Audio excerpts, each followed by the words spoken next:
We're good? All right. Sorry about that. It turns out the problem was the sound for the cable, not for online. So we believe that it's been fixed. So we'll restart and go back into our consent calendar. So at this time, I'm going to go through each council member. If there's any item you'd like to pull or note recusal on, now's the time. We'll start with Mr. Herdman.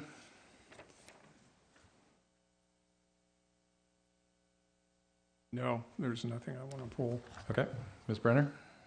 I don't want to pull anything. I just wanted to, on item 8, it's the concrete alley and street replacement for Assessment District 117 in Old Corona del Mar. And I just wanted to congratulate the residents in that area for going through what they've gone through, and the fact that they now have underground utilities and they'll have new alleys soon, and also give them kudos, because it's a big financial expense to them, and the fact that they were willing to do that was really a big thing. It makes such a difference. I'm relatively certain that their property values go up just because of that. And I'll even give kudo to my predecessor who had this position before me, and that he worked so hard to help make that happen. Cool. All right, Ms. Dixon. Thank you, Mayor. I do not have anything to pull, but I would like to ask the city manager just to clarify for our own information and edification, item number 13. Sounds like a very generous group of citizens. I'm not asking for anything private or proprietary, but could a little background on that, please? Oh, sure, yeah. There was a group of community members, I think 28 in total, actually, who there's some personal connection to a member on the police force, and given everything that was happening in this current year and just a lot of challenges and things, wanted to provide support. So they anonymously put together funds that totaled over $30,000 to be spent. And they'll be spent for SWAT-type protective equipment for the police officers in our units. And that saves the city. In the SWAT unit Does specifically. that save the city? Yes, because those are equipments and things, it's replacement costs for things that we have, so, Okay, yes. well, thank you. That's very, we appreciate that generosity, so thank you very much for explaining. Thank you. That'll be all. Thank you. Okay. Mr. Duffield. Mr. Muldoon. Yes, thank you. I have a no vote on item number 4. On item number 8, the potential conflict, we don't know if it involves telecom, but sometimes underground does, so I'll have a business conflict in item number 8. And finally, on item number 12, due to wireless telecom prior employment. Thank you. Thank you. Mr. Avery. I have none. Just want to note a big thank you to our staff on number 9, as well as the Spyglass Hill Homeowners Association. That has been taking a long time to figure out where that leak was and how to remediate it. And you saw a substantial amount of money coming in from the Homeowners Association. So I just want to say thank you to everyone involved. That took a long time. And then also item 13, I was fortunate enough to talk to a number of the folks who donated. That is incredibly generous, and I love that. And item number 16 has been pulled by staff. Mr. Herdman. That was what I was. Got it. Okay. Got it. Okay. All right. Mr. Avery, do we have a motion? Yes, Mr. Mayor, I move the balance of consent calendar items 1 through 15 with no items pulled by the council, and with recusals from Councilmember Muldoon on items 8 and 12, and a no vote on item 4. Thank you. All right. We'll go out to public comment. Do we have any public comment on the consent calendar? We'll first start in the community room. Thank you, Mayor O'Neill, members of the council. My name is Jim Mosier. As the clerk said before your break, the consent calendar tonight consists of 16 items. I guess it's actually 15 that will be voted on without actually announcing to the public what it is that you're voting on. And I would like to comment on 3 of those. Number 3 is the introduction of an ordinance that will be designating a street in Newport Shores as a one-way street. The thing that's interesting about that is if you read the staff report, you will find that there already are streets in Newport Shores adjacent to this. The staff report says have been signed as one-way only for many years. yet they're not in our municipal code. I'm curious how that could be. Item number 5 on the consent calendar, you're going to vote to commit to end child marriage. That sounds like the kind of thing you couldn't possibly vote against without it sounding like you're morally impure or something. But I'm certainly curious what child marriage has to do with, in any way, with the functioning of the Newport Beach city government that we pay taxes into. And finally, item 14 is one I wanted to comment on. There is a vacancy on what is called the Newport Beach Restaurant Association Business Improvement District Advisory Board of Directors. And you have a recommendation from the existing board of somebody that they would like to see appointed to the board. But you are actually the appointing body according to the state law that creates these associations. And I would think that the staff at least should have shown you who else applied for that job so you would have a chance to vote for them if you wanted to. Thank you. Thank you. Any other public comments on the consent calendar? Good evening, I'm Hoyan Yip. I have a comment on agenda item number 11, Beach Container Refuse Collection Service Contract with Rainbow Disposal. First, I want to say thanks to Public Works for their hard work to keep the beaches clean. That's probably frustrating at times. Yesterday, after I sent you the comment, then I read Jim Mosher's comment and I clicked through some of the links. So I think I got a full picture now. So last year, Council approved the amendment number 1 to the contract. So it became $120,000 a year for the picking up the trash on the beaches. So tonight, it looks like you're going to approve amendment number 2. So that will become $320,000 a year, almost doubled, almost $350,000 to pick up trash on the beaches. This makes the trash wheels O&M looks cheap. That's estimated to be between $75,000 and $250,000. So I think it's time for the city to stop pointing the finger at Irvine trash because there's a bigger fish to fry locally. On October 1st, the Water Quality Committee reapproved to send the trash and the toxics reduction ordinance to City Council. I'm actually not too sure if this means anything different by now. In January, my presentation to the Harbor Commission was well received. In February, when Harbor Commission staff came to our committee meeting, the committee asked for a support letter from the commission. And tomorrow, the Harbor Commission is going to meet again. 8 months later, we still don't know where the support letter stands. But I mean, it really doesn't matter what the commissioners think or anybody here thinks. It just boils down to the 7 votes by you. So I would hope that the political will is more leaning towards our economy, tax dollars, public health, and the environment we all share with little kids and their future they depend on. Thank you. Thank you very much. Any other comments in the community room on consent? Any calls on consent? All right.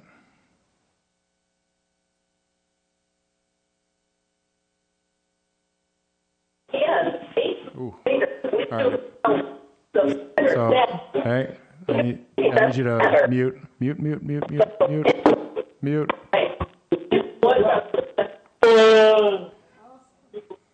Hang on.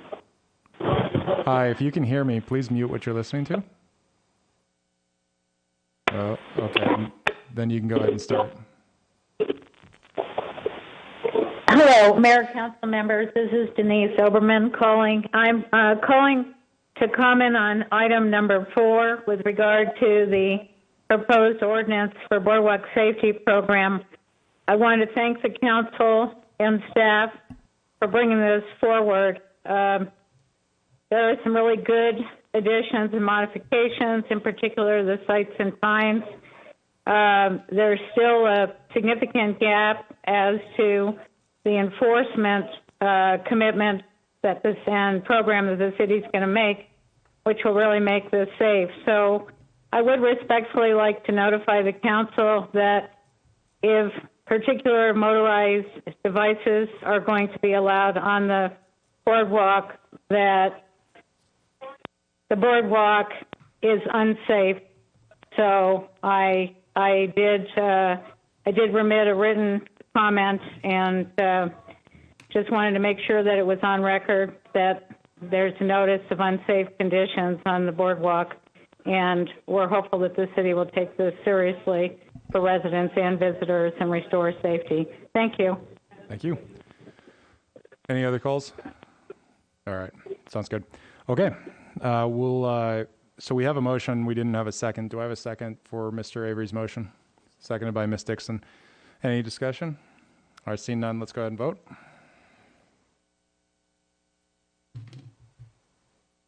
Prior to reading the vote, I'll read the ordinance titles for items 3 and 4. Ordinance number 2020-25, an ordinance of the City Council of the City of Newport Beach, amending section 12.52.060 of the Newport Beach Municipal Code to designate portions of streets as one-way traffic only, and ordinance number 2020-24, an ordinance of the City Council of the City of Newport Beach, amending chapter 12.54 of Title 12 of the Newport Beach Municipal Code pertaining to Oceanfront Boardwalk Safety Program. Councilmember Duffield? Okay. That's okay. The motion carries unanimously, 7-0. All right, we'll move into, I'm sorry, hang on just a moment. Apologize. Okay, we'll move into public comments on non-agenda items. Do we have any public comments on non-agenda items? We'll take the community room first.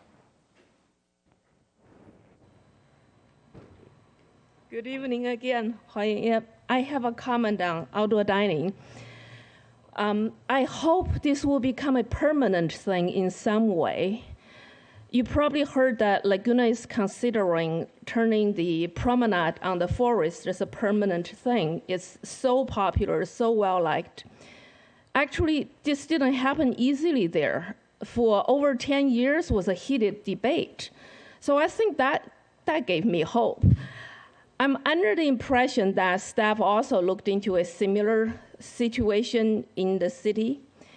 I guess there's no site available for car-free outdoor entertainment area yet, but I hope we could have this idea in mind, start planning this with some kind of strategy.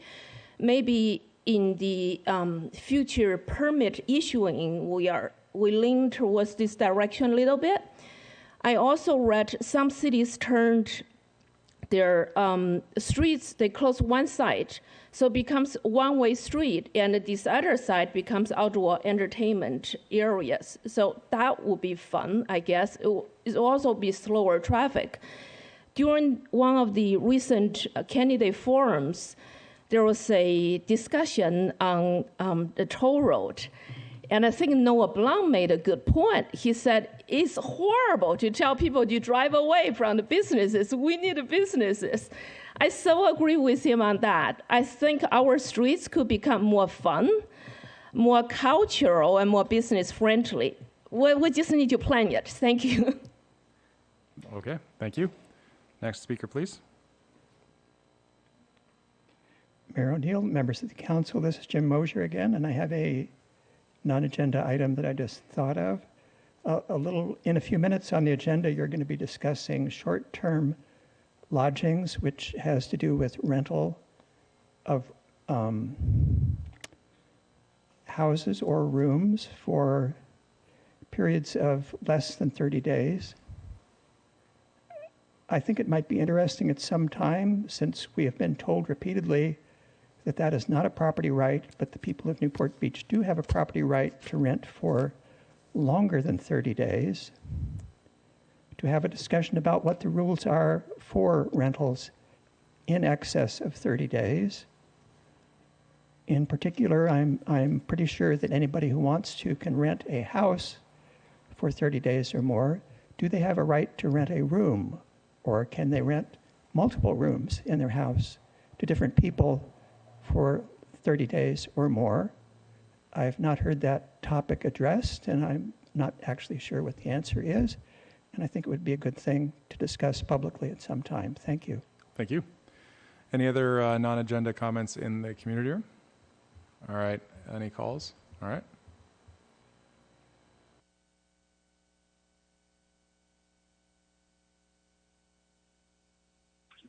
Hi, go ahead. Hi, this is Mike Glenn. I was calling to get some confirmation on the boardwalk ban on basically everybody but walkers during the summertime weekend. If I'm not mistaken, that's what was talked about at the last meeting. However, I'm getting feedback that some of the people in contested election, namely Diane Dixon, Jeff Herdman, and Brad Avery, are telling people that that's not what happened. So I just wanted to play the tape back.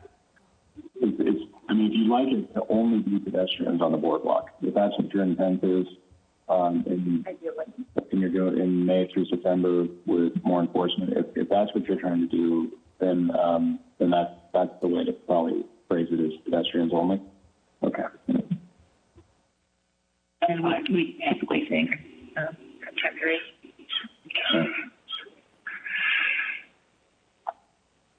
All right. Okay. So the first one we're going to do is straw poll whether you'd like to recommend the staff to bring back an ordinance that would allow pedestrians only on weekends, Memorial Day through Labor Day, with stepped up enforcement. So if you'd like to see that brought back, please raise your hand.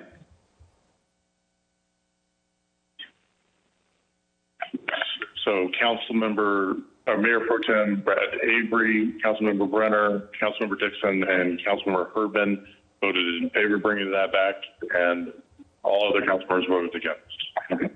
So we are, again, talking about banning bikes on the boardwalk during summertime weekend, making it pedestrian only, not just electric bikes, but all bikes, all scooters, everything except for walking on the boardwalk during summertime weekend. Now, as I understand it, this was an order by council to staff. Now, staff can't just choose to ignore council, and this is not on this current agenda. So either staff chose to ignore council without council's consent, or council went to staff without being inside of a public documented meeting, which is illegal, or this is still coming in the future. My question is, which one of those three are correct? Thank you very much. Thank you. Any other public comments? All right. The correct answer is number 3. Man, it's the first time I've ever heard my voice in public comment to me. So, all right, we're going to move into public hearings, item number 17. Council members requested staff report on this, so we'll go ahead and have a brief staff report on this one, please.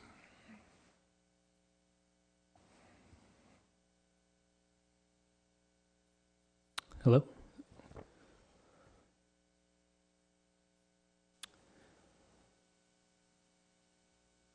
Good evening. My name is David Lee from the Planning Division. This is the Schvetz Residential Subdivision at 2400 Santiago Drive. The project is a tentative parcel map for an existing single-unit residential lot to divide it into 2 single-unit residential lots. It also requires a general plan amendment to increase the density by 1 unit in the statistical area. And this is pursuant to General Plan Policy LU 4.2, which is a prohibition of new residential subdivisions unless you do a general plan amendment. To be clear, there's no actual development proposed. It's just to subdivide the lot and draw the line. This is the existing lot. It's around 36,000 square feet. There's a driveway that goes in, and there's a existing residence at the rear of the property. And this is the proposed subdivision, so parcel 1 and parcel 2. The residence will stay in the rear, and there's no development currently proposed. So that's the summary of the project. All right, council, do we have any questions about this? Mr. Avery. David, there's 2 adjacent parcels that are also have these flag lots. Is that correct? And are there structures on both? Correct, there is. Yes. Mm-hmm. And do you know, were those ever approved through any process for those lots? Do we have any records of that? I believe those are part of the original maps, but there are records of approvals of plan checks and different plans in our history. So those were approved many years ago. So we have that. Yes. And then this area's got many large lots. So could we assume if we approve this, others would be coming for the same sort of zoning amendment? I can't say Possibly. for certain, but I'm sure it's possible. Mm-hmm. Yes. So would this fall into the category of spot zoning?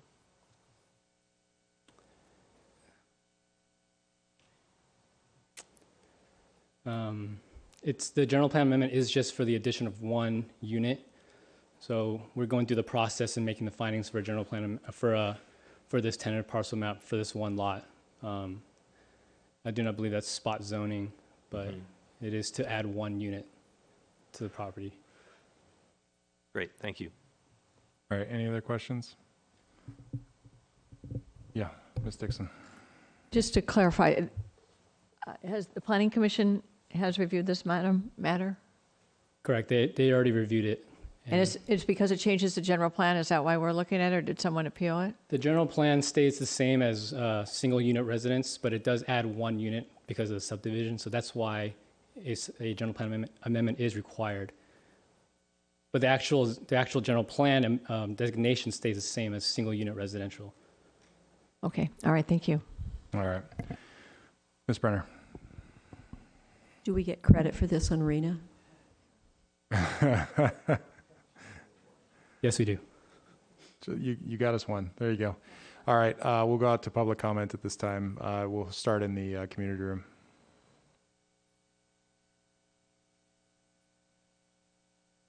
Mayor O'Neill, members of the council, this is Jim Mosher. I just wanted to point out, as I attempted to in writing, both to the Planning Commission and now to you, I've been watching the Planning Commission and you for about 10 years, and this resolution in the agenda packet, which you're about to approve, or at least vote on, amending the general plan, is the first one I have ever seen, at least that I can recall, that does not have an attachment showing actually what about the general plan is being amended. I believe there's a map being changed. Usually there would be an attachment showing what the map will look like before and after. This resolution has none, so it says you're amending the general plan, but doesn't say what in the general plan specifically you are amending. I find that unusual. Thank you. Thank you. Any other comments on this item in the community room? Okay, any calls? 2 calls on this item, all right.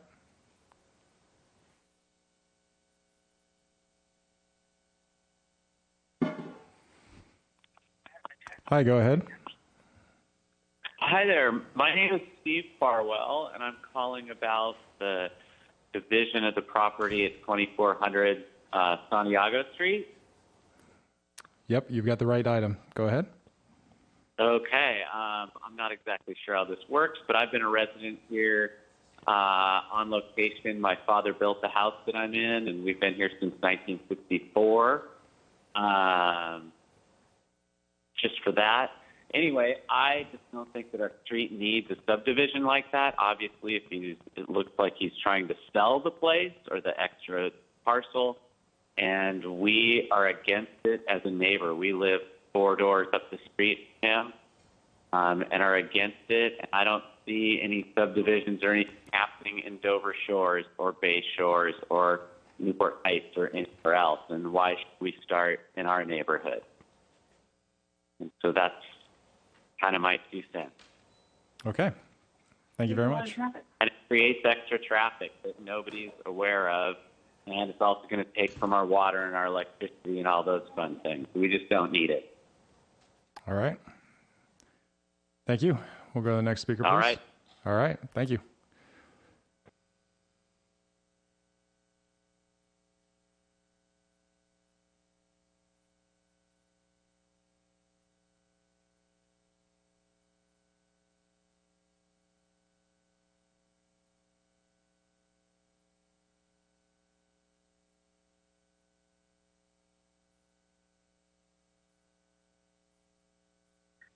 Hi, go ahead. Hi, my name is Charlie Cotton. I live at 2424 Santiago. I've lived there with my wife for 42 years. I've been a resident of Newport Beach for almost 70 years. I have a couple of questions.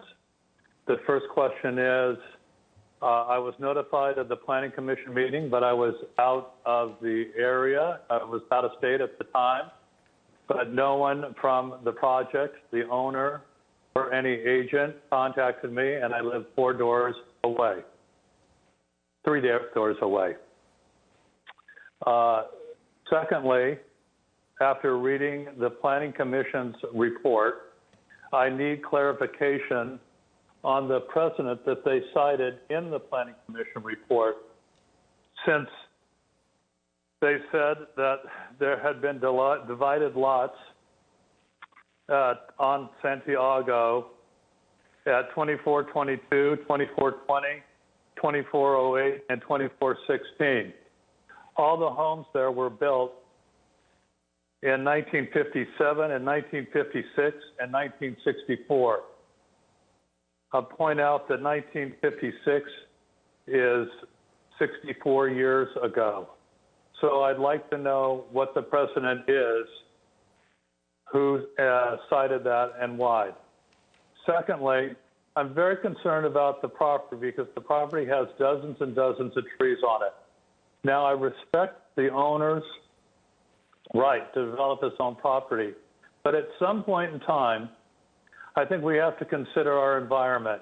Now, I know the environmental impact from the Planning Commission was passed, but with all those trees and with what trees do to our carbon footprint and to global warming, I think the owner who purchases property as that has a responsibility to the community and to the environment. So we're asking my wife and I that you continue this so that we can meet with the owner or his agent or her agent and discuss what they're going to do with the trees and why this was stated that there was a precedent when it was at least 64 years ago. I would really like to know how that area was originally zoned 64 years ago. Thank you. Thank you. All right, we have another caller.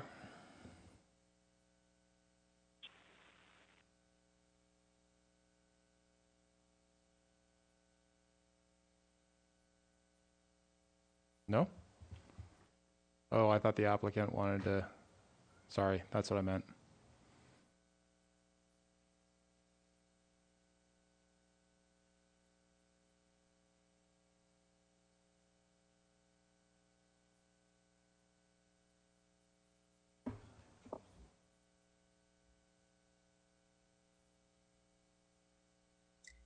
Hi, good evening, Mayor O'Neill. This is Shauna Schaffner. Yes, we can hear you. Go ahead, Shauna. Okay, great. Thank you. So good evening, members of the council. This is Shauna Schaffner. I represent the project applicants in this subdivision. Briefly, I just want to say that in the city's need of housing more than 4,800 units, we are happy to contribute 1 unit here. This project will result in the subdivision of an existing very large lot. It will comply with all of the city's standards related to lot size, area, and it will still be 2 very significantly oversized lots, 21,000 square feet and 15,000 square feet. So we think that this is a very appropriate project that matches the flag lots that are immediately surrounding the site. And I'm available for any questions if the council has any. Thank you very much. All right. Any more callers? No. Okay. So we'll bring it back to the dais. Wanted to just follow up on the discussion. One thing to the last caller's point, there's no development that is being proposed. I'm confident that if you'd like to speak to the owner about the trees, he will have plenty of time to do so. He also was asking about some of the precedent. Did you understand what he was referencing? We'll go to Jim on that one.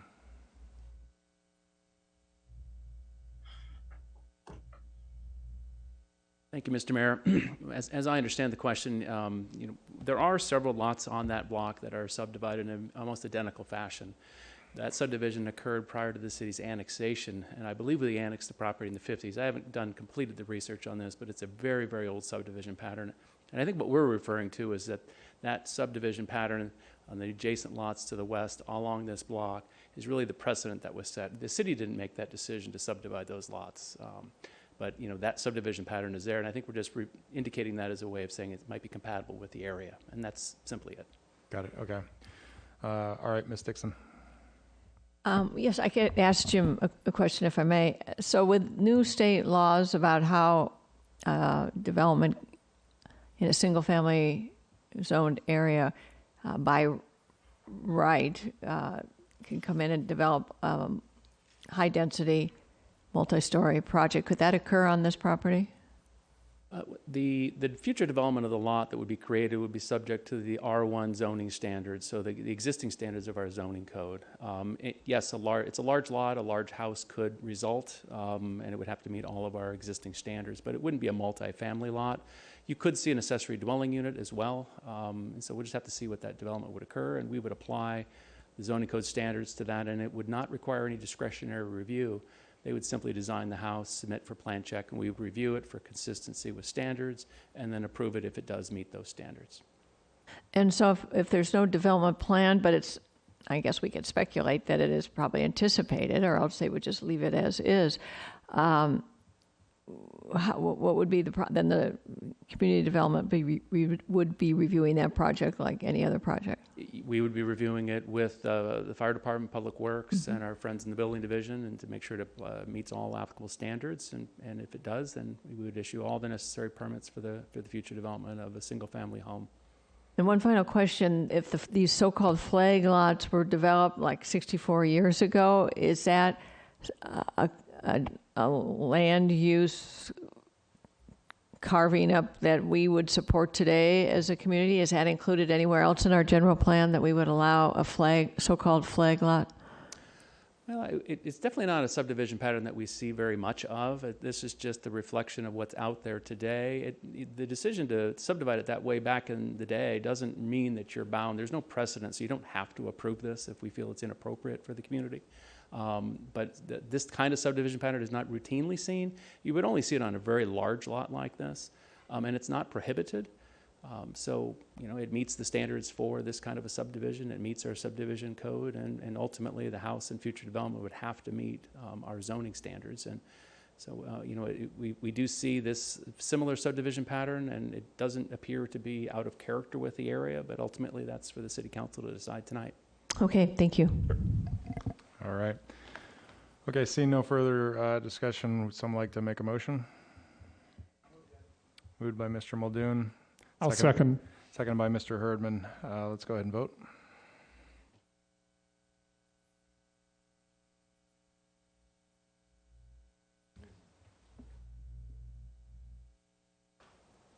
With Mayor Pro Tem Avery voting no, the motion carries 6-1.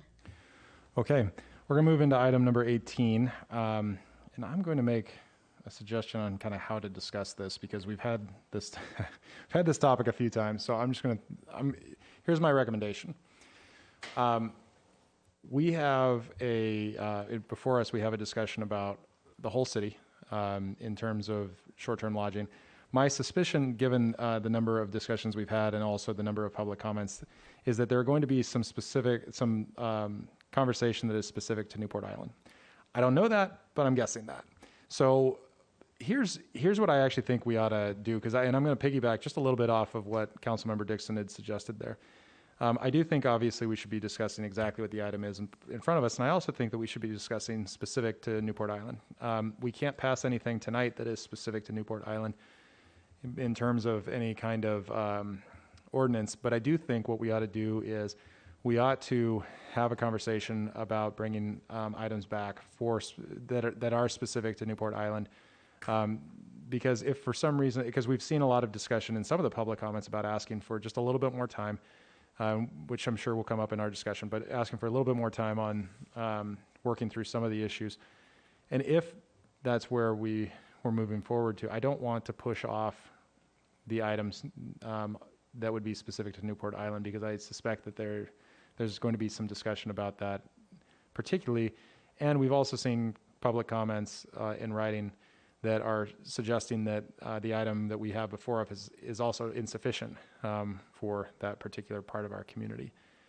So I highlight that because it is although it complies with Brown Act, it's slightly different than I think we would otherwise be doing. And I just, before I keep going, I just want to make sure everything I just said, Mr. Harp, would work. Again, we're not passing anything specific to Newport Island, but I do want to make sure that when we're talking about this, that I could take a straw poll or something like that to direct staff to bring something back. Yes, that'd be appropriate.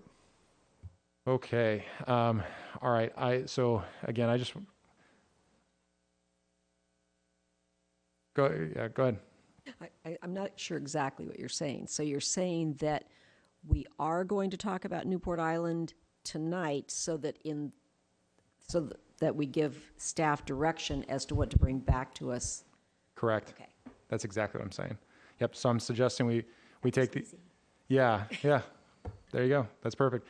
But the reason I say that up front is because I'm again, to all of the folks who are in the community room and all the folks on the phone that are going to call in tonight, I promise you we hear you. I promise. And so so that's why I wanted to make sure I was highlighting that specifically.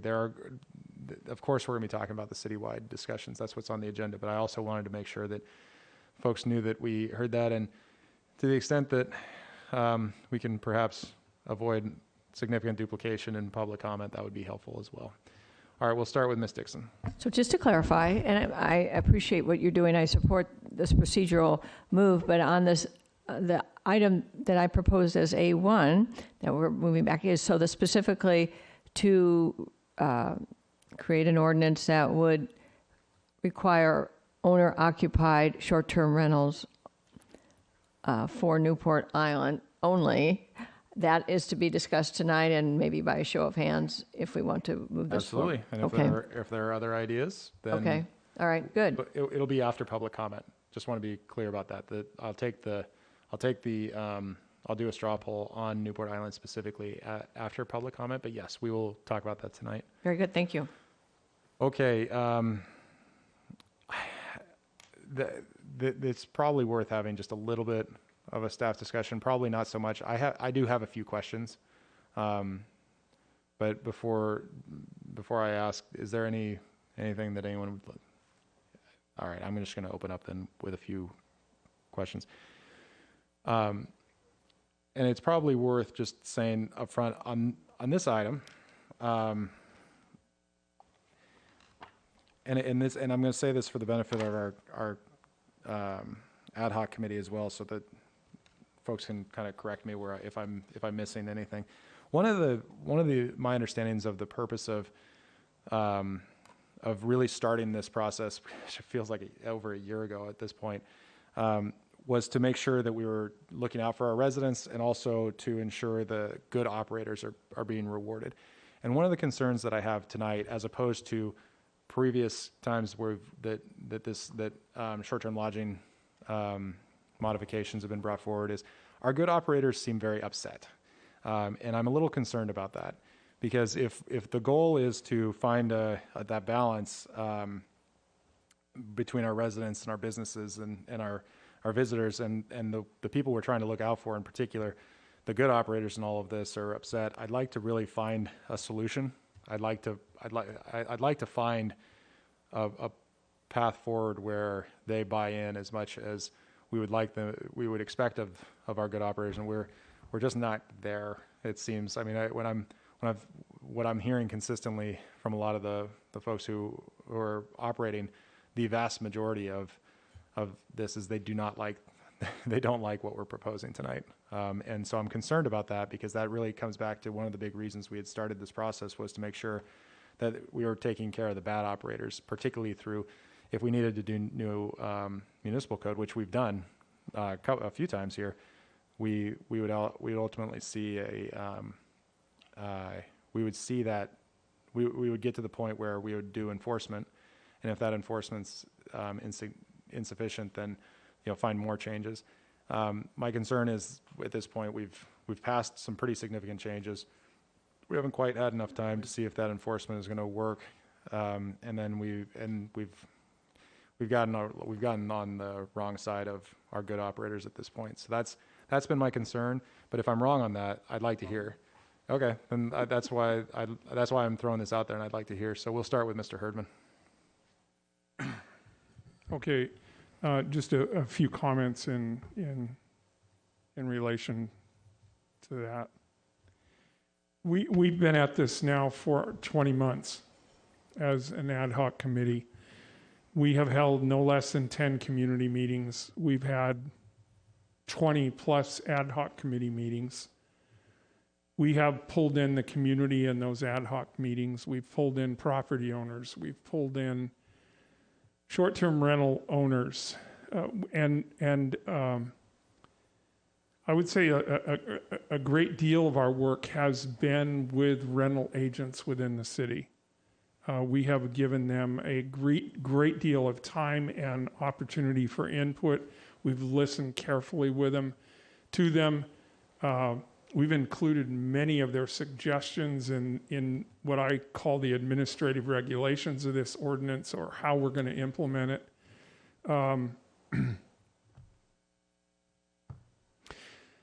We now have an ordinance that regulates the short-term lodging industry in our city.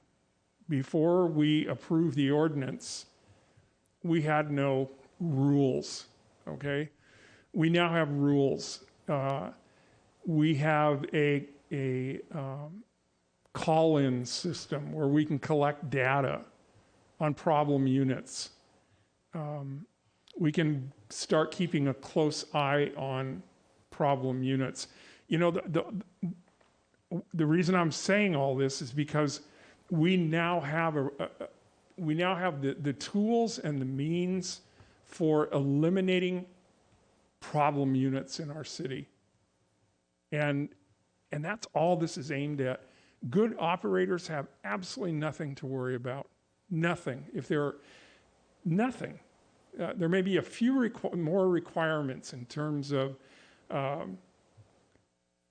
when they initially apply for their permit each year, having to provide a phone number, somebody who lives within 25 miles of the place so they can respond if there is a problem.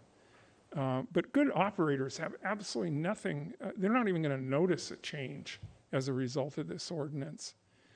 Our whole purpose in doing this work was because we had a number of complaints from the community, and I've said this before, we would have been irresponsible if we had not addressed these concerns on the part of the community.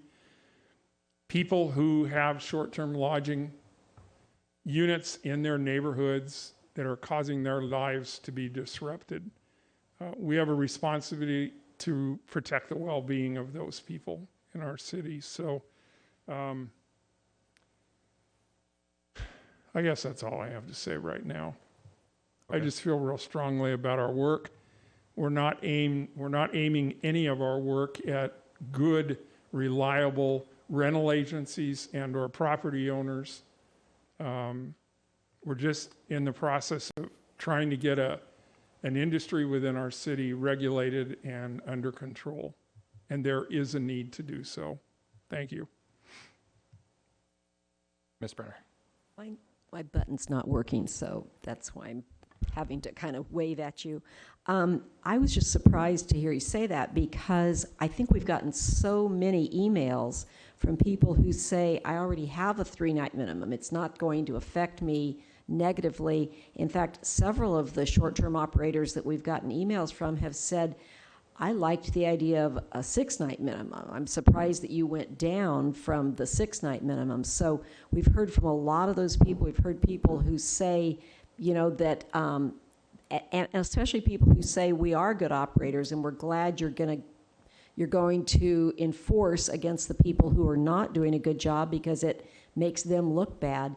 And the other thing is that I think one of the interesting things is even the cap would not negatively impact the people who now have short-term rentals, because actually, from a competition standpoint, if we left it unregulated and went up to 10,000 units, they would have a lot more competition for the units that they now have. So I think it's actually going to benefit our good operators when they continue to be good operators and they continue to have good reviews on the internet, and people like to come back to, and I've looked at a lot of our units, and the comments that people have where they have really wonderful things to say about coming to Newport Beach and about the owner. I've got one across the street from me, and what a good host she is, and how she explains. And she's been so responsible. When she first started doing this, we had problems late at night with people on the patio having loud parties. She's been so responsible about making sure her tenants know that 10 p.m. is a cutoff, and they really do go inside, and they don't keep us up awake all night anymore. And so I think that our good operators actually are appreciative of us doing this. And then I'll go to Ms. Dixon. Thank you, Mayor. Just to follow up on Mr. Herdman and Ms. Brenner, clearly the engagement with the rental property management companies and the residents has been intensive, and it's been long. We've been meeting as an ad hoc group for 20 months, but this subject has been on city council agendas for about 4 or 5 years, as it has tracked the enormous explosion, if you will, of short-term rentals in coastal communities throughout the state. So just a couple of top-line comments, and then I'm sure there'll be more later. As Mr. Herdman said, the reason there is not data, and I certainly agree, data is important. We never had any rules specifically, no municipal code requirements relating to short-term rentals other than noise. That applies to the whole community. So there's never been any code requirement that would specifically address issues that residents complain about with short-term rentals. And so now that we have a new code, but I hate to be the messenger of bad news, but we're still not done yet, even after tonight, because what we are finding under the subject of code enforcement, that even what we have done, the good work that staff and we all have put together in the current new ordinance that has brought forward the answering machine, answering company, but we're still finding, now we hear a lot, all of us have heard the same letters from residents on Newport Island, that the 4-night minimum that still applies in Newport Island it's really almost nearly impossible to enforce. And in a moment, I'll have Mr. Jurgis come up and explain why. And code enforcement staff members have been out in full force to respond to resident complaints about noise loud noise at midnight. Number one, parking violations, illegally parked cars over sidewalks and in red zones, and blocking fire hydrants, etc. And the overall concept of how do you enforce how many people are in your home when you come to the door and knock, code enforcement is knocking, and they say, how long have you been here, or whatever the questions are, and anyone can say, well, we've been here 3 nights, or we've been here 4 nights. So we still are struggling with how to get around the deliberate violations by not the good operators, but the operators that are taking advantage of some of these little loopholes, I guess you could call it, in our code. They were not intended to be loopholes, but bad operators and their clients are currently getting around them. Now, we know that we have the answering service, and that is starting to pick up incidents, but even in our code, the answering service is not a legal enforcement mechanism. So residents are looking and are desperately looking for the city to enforce the code and send the police and arrest these people. And we can't. And in a moment, I'll have Mr. Jurgis come up and There's nothing that was done wrong. It's just that the limit, I mean, this is a matter now, we're getting into legal territory, due process, constitutional rights, and how people have a right to be in a home that they say that they've been there 4 days or 4 nights when maybe they haven't. So unless we subpoena the rental agreements from the rental companies, we won't know the answer. So we're running into some practical legal matters because there's only a limit to how much we can enforce under our new enforcement, our new code. I also want to say, just to echo Mr. Herdman, that the operators have really, when we initially passed a 21-year age requirement, the operators say, well, we use 25 years. So we listened to them, and so we've adopted 25 years. Many of the good operators have what we call now have codified a good neighbor policy. We've copied verbatim their tenant agreements is now in our municipal code. So we have marched in lockstep with our good operators to incorporate in our municipal code their operating principles and their operating procedures. So I think we're aligned. I don't know, as Ms. Brenner said, where the disagreement is. I don't know, perhaps the cap. Let me just talk about the cap for a moment. As we've gone through this process on determining what the number should be, we all know that we've gone through this enormous escalation of short-term rental permits, and a number of the residents on Newport Island, but this comment applies across the city, because of the impacts on our neighborhoods, we've really never gone through an environmental impact process to assess the impacts, the negative impacts in our neighborhoods. And these short-term rental homes, they're single-family homes, are becoming mini hotels. So from a planning process, and I'll ask Mr. Churches to respond to this, I don't know if any city has ever done an environmental impact analysis on the impact of short-term rentals in their community. But let me just give some numbers, just so everybody knows what we're talking about. The areas of our city that are impacted is not the entire city. So there are only 3 council members whose districts are affected by short-term rentals because we're the coastal community. So it's District 1, which is my district, Mr. Herdman, District 3, 5, and Ms. Herdman, 6. The rest of the city does not have this problem. So I guess I would ask some deference from our fellow council members to understand what the residents, and you're hearing from our residents collectively, are experiencing, and they feel that their city has let them down in not scrutinizing the potential impact that 1,500 from maybe 800 5 years ago, 15 short-term rental permits have now mushroomed in our community without any analysis on the infrastructure demand, the police, the public service, the trash, and code enforcement, for sure. We've never done any kind of impact analysis, and it is going on right now. And as we're witnessing, other cities, Huntington Beach, never had any rules. Now they're coming up with some rules. Laguna Beach, the Coastal Commission unanimously approved Laguna Beach's, I think, what do they have, 200 and some short-term rental permits that must be in commercial or mixed-use areas only and not in the residential zone. So why do you think the Coastal Commission is looking at that in a coastal zone community? Because the impacts on our residents is becoming extraordinary and burdensome, and it is affecting property values. Now, a comment has come forth, well, we need data, we need data.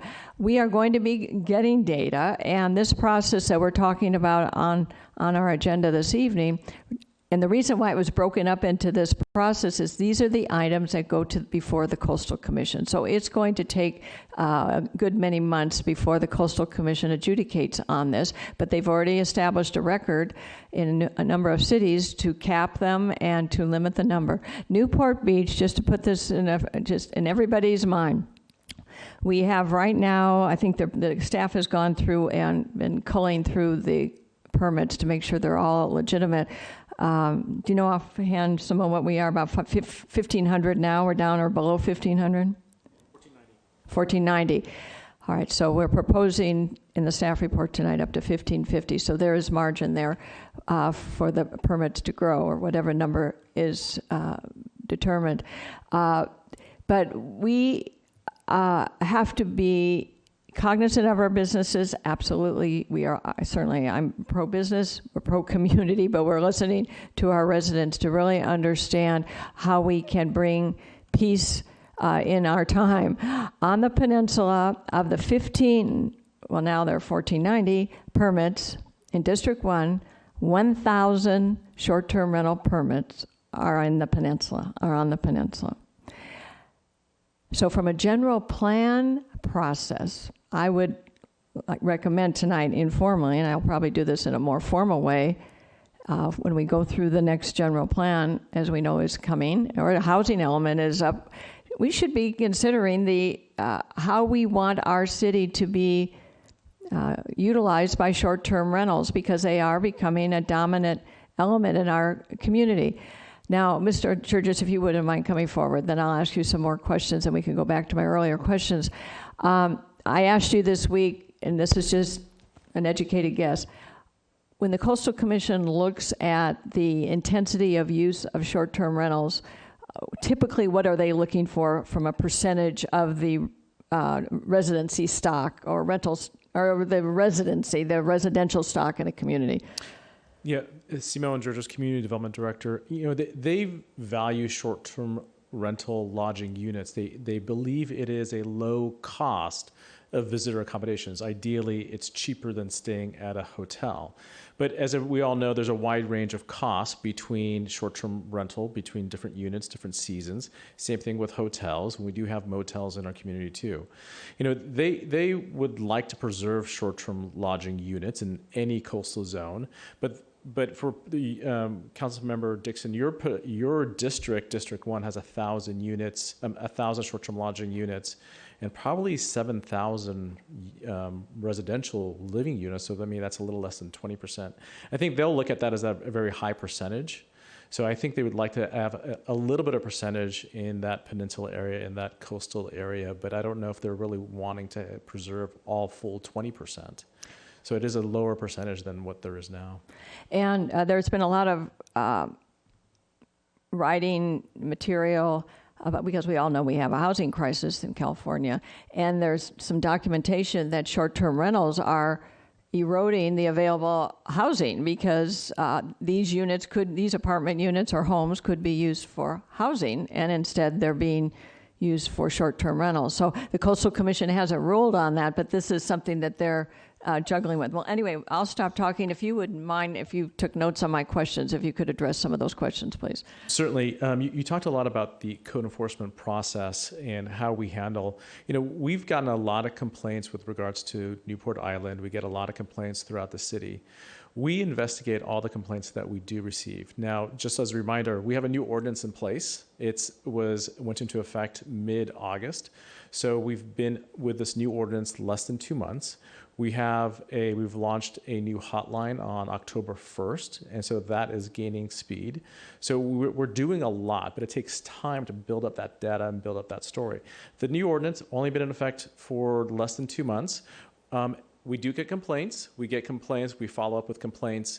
But with regards to any complaint, the code enforcement officers need evidence. They need to visually see a violation, or they need documentation that there is a violation. The city has through an emergency ordinance, it's a 3-night minimum stay. Newport Island is a 4-night minimum stay. So when we get those complaints, a code officer goes and knocks on the door and talks to the tenant. Now, if the tenant doesn't tell us that they're staying less than 4 nights or 3 nights, for the code enforcement officer, they're done. They're not going to dig any further. They talk to the code and speak to a tenant. If we get repeated complaints with a unit, a code enforcement officer has gone and inspected it multiple times. At some point, we're not going to harass a tenant that's staying at a unit. We just can't do that. They have rights too, and the property owner has rights too. But we do follow up with these code enforcement complaints. And the whole idea of the hotline that we do have is that we want the property owner to get engaged with their issues. If there is a noise issue, let the hotline take that complaint and reach out to that property owner. We've already got 46 complaints. Half of those are short-term lodging related. Majority of the complaints we're getting through the hotline are noise complaints. And so the idea is that we reach to the property owner, they follow up directly. Circling back with code enforcement, again, the property owners have due process rights. So if we issue any violation, any citation, that property owner can actually appeal that citation, and it goes through an administrative hearing officer where they really set a high standard for us, a high bar. If we don't have all our evidence, we don't dot our I's or cross our T's, we lose. So we have gotten in the habit that we need strong evidence before there is a violation. And sometimes it takes time, and we'd like to get voluntary compliance. We'd like to talk to property owners and make sure that there are compliance.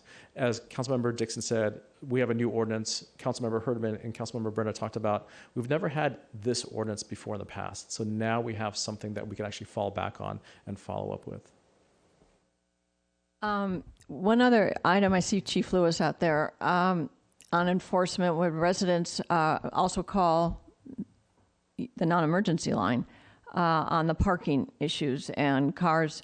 And Newport Island makes this specifically, and maybe we'll deal with this with the owner-occupied item, but that there's one egress, one ingress, one egress, and from an emergency standpoint, that presents a risk. Chief Lewis, if you feel, would you like to comment on just the enforcement? Because I know your folks have been called many times about coming to enforce on parking and also on noise, excess noise.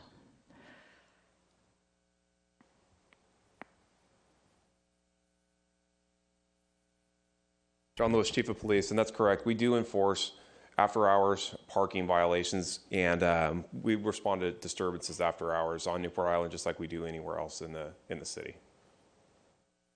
Okay, does that get incorporated in when there's a citation or goes to a hearing officer or revocation, and that whole process, is this all combined together? There's communication with code enforcement specifically on these on locations when we do have an issue with those, and those, if we do cite or give an advisement, there's communication with code enforcement on those locations that we have issues with. Okay, all right, thank you. Mr. Churches, one more question on code enforcement. Do we have enough resources to deal with code enforcement requests? I think right now we have the resources that we have. Again, I always go back to this ordinance is brand new. We need time to let it see how it plays out. We need time for the hotline to collect that data. Our idea is to let everything run, and then we could have a better assessment. Do we have enough resources, or we need to come back to City Council and have that dialogue? So that's what we need right now. Okay, thank you. That's the end of my question at this point in time. Oh, Ms. Brenner. Yeah, I've got a few questions. I'm going to follow up. So when we're talking about the cap specifically, how did we get to that specific number? What was the discussion? What was the analysis that's going to be able to justify it at coastal? The committee really worked through that cap and trying to analyze it. We went and looked at, should we look at it from a percentage of hotels? Our hotel units is about 4,000 units. Do we need to look at it from that perspective? Do we need to look at it from a perspective of just having a lower cap than the number of permits issued? At the time when the committee made that decision, they said, how many permits have been issued? And remember, we actually under a short-term lodging permit ban. We don't issue any more permits. So what do we have issued currently, what are active, and what's in a holding pattern? What do we have sitting on the desk of revenue waiting to be issued? And we combined those, and we had at the time about 1530. And we said, okay, 1530 is definitely the minimum, and we just need to add a little bit more, and hence that's how we came with the 1550. Since that time, revenue has been processing, reviewing old permits. Some of the permits have lapsed, some of the permits have died, and now that number has dropped as far as our active permits down below 1490. And that's how we kind of came up to the 1550. It was kind of okay. Not perfect science, but that's kind of the thinking process. You also mentioned the emergency ordinance that we had passed a while back, stopping the issuance of new permits. I recall that was during the height of our concern about COVID. We seem to have not reached the point of. Are the justifications still valid for that emergency order? I mean, why are we still not issuing new permits based on COVID concerns that? We're now in a much lower tier, Right. Far lower hospitalizations than we were back then. I'm trying to understand what's the justification at this point for continuing that refusal to. I think the committee was if if the item tonight moved forward with actual cap of 1550, the committee wanted to come back at the next council meeting and amend the emergency ordinance to allow at least, instead of the ban, but to allow at least 1550. As I mentioned, there's about 30 to 35 short-term lodging permits still kind of waiting to be processed. There was hope to, if this item passed, come back at the next meeting and have an amended emergency ordinance with a 1550 cap. Okay. I don't think that there is any justification, frankly, for that emergency ordinance to still be in place. And I suspect that if challenged, we would lose that pretty badly. The other is, so when we're talking about data, so one of the things that I was trying to understand, and I didn't see through this, we've asked before a number of actual violations, code violations that have been issued out against short-term lodge. In the last 2 years, how many code violations have been actually issued against short-term lodging properties? So non-COVID related, again, we had a ban. So take those out. We had about 80 issued under the ban. There's about 30 citations that have been issued. We get a lot more actual complaints that we follow through. And if we don't notice a violation, we don't issue any citation or notices. As I've mentioned before, in the past, we didn't have a lot of regulation, so there's not a lot of violations. Now we have actually substantive ordinance in place, and we wanted to see that play out. And one of the ways that our police handle this, even without that, we still have disturbance advisory cards that are issued out when a police officer goes out.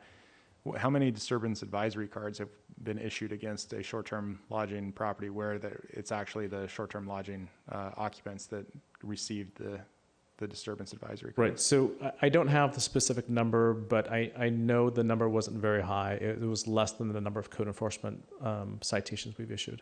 Okay.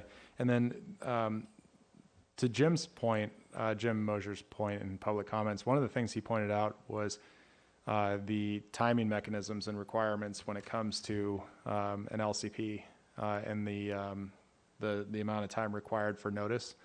I have to say I was actually persuaded by that one, so I was hoping you could talk to that issue, because I understand in past when we've had the 6 weeks, right, the 6-week requirement for showing this, we typically have had. Yes, I recognize we've done it in the past without the full 6 weeks, but this has changed a handful of times, and so I haven't seen it. So, could you address Mr. Mosier's point about the 6-week requirement for LCP? Certainly. So the government code requires a 6 weeks review of the public before the council or a discretionary body takes a look at it. We've done these LCPs before, and we do publish 6 weeks in advance. Mr. Mosier has brought up this issue in the past. We have spoken to the Coastal Commission to say, we take an item to the Planning Commission, they change it, and then we go to the City Council. Do we have to wait another 6 weeks? Coastal Commission staff have told us, no, they know there's iterations, there are changes along the process. We've spoke to other coastal cities, and they do the exact same thing we do. Every time you make a change, you're not required to do another 6 weeks public notice, another 6 week wait. We will never get to that finish line. This particular subject, we did publish the item 6 weeks in advance. We went to the Planning Commission. It is short-term lodging. Short-term lodging hasn't changed. The specific information may have changed, but the subject matter is still the same. It is short-term lodging. Yeah, but I mean, that's not.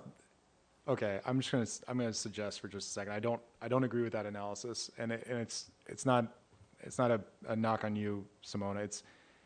We can't possibly put out an LCP that says we're going to change zoning, and then we start in Peninsula Point, but all of a sudden we're down on the other side of the peninsula, totally changing a completely different zoning. But don't worry, we said it's zoning, right? We can't do that. That would be ridiculous. So.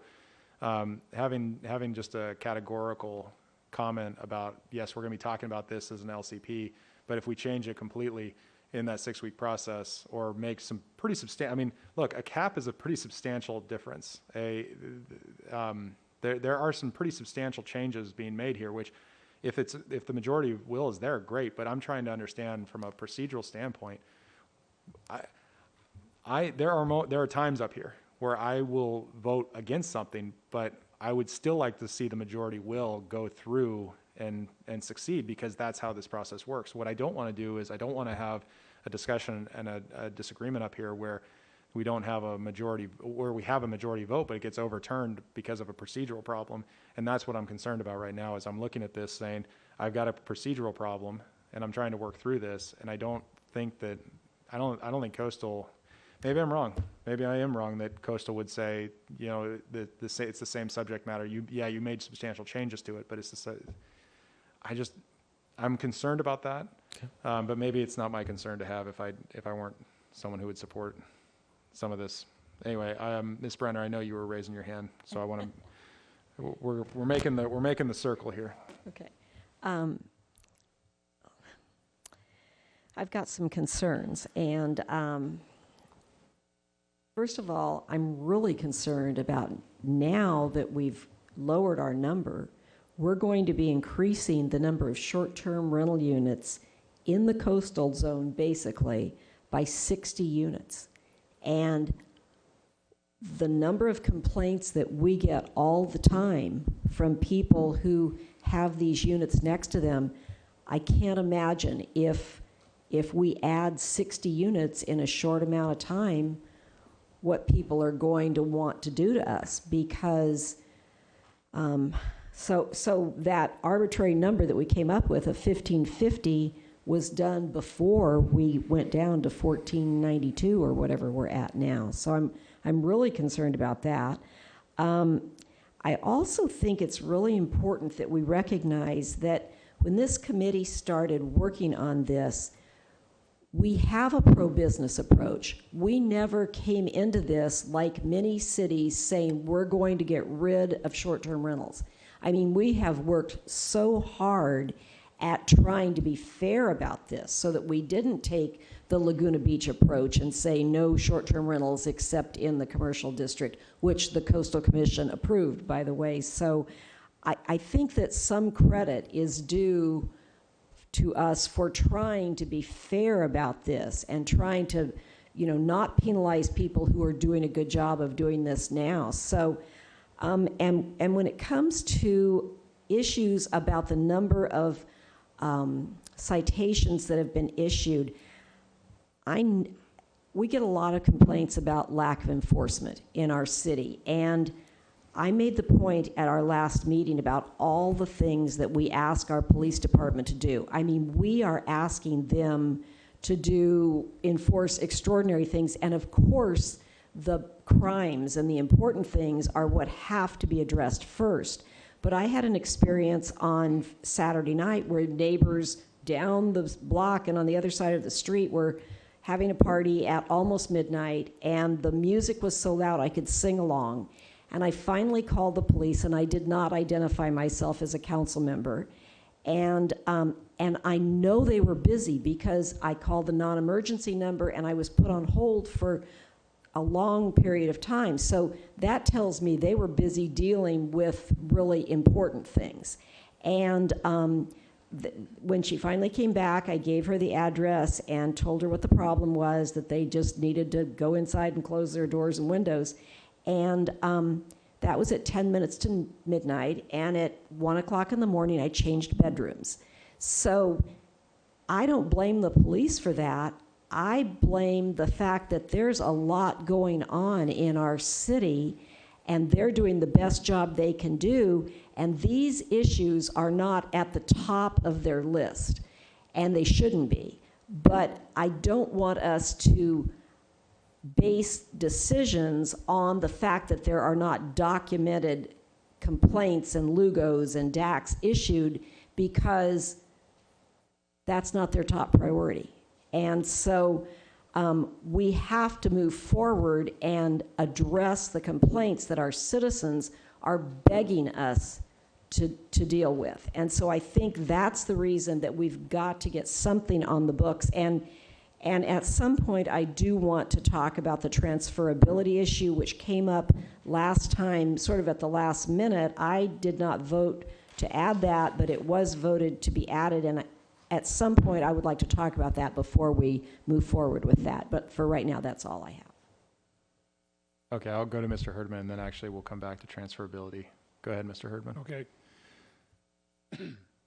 I'm going to repeat myself here, but up until now, really the only violation that could be made when it comes to short-term lodging is noise. Now we have an ordinance. Now we have a number of pieces within that ordinance that can result in a violation and a citation. And I want to remind everyone, and now it only takes 2 citations or violations within a period of a year to have that permit revoked. All right? It's going to take a little time to get this implemented. All right? It's going to take a little time to collect data on those problem units and watch them and issue those citations. Okay, I just want to say that. But also, Simone, my understanding from our last committee meeting last week was that if this cap does pass this evening, that will basically do away with the ban on not issuing permits, and that we will start issuing short-term lodging permits, those 30 or so that have stacked up on Revenue's desk. I left that meeting understanding that. So there's 2 items. So it's the ordinance update, which has to go to Coastal Commission, and we cannot implement until Coastal Commission approves. But we're currently under an emergency ordinance Right. that has a ban. So if we can amend that emergency ordinance, we would go ahead and issue those permits. Okay. And then one last thing. Excuse me. 60 more units potentially means tighter, more aggressive enforcement, but there's an assumption there that all 60 of those units are going to be problematic, and they're not going to be. The majority of people that operate STL units in this city are responsible.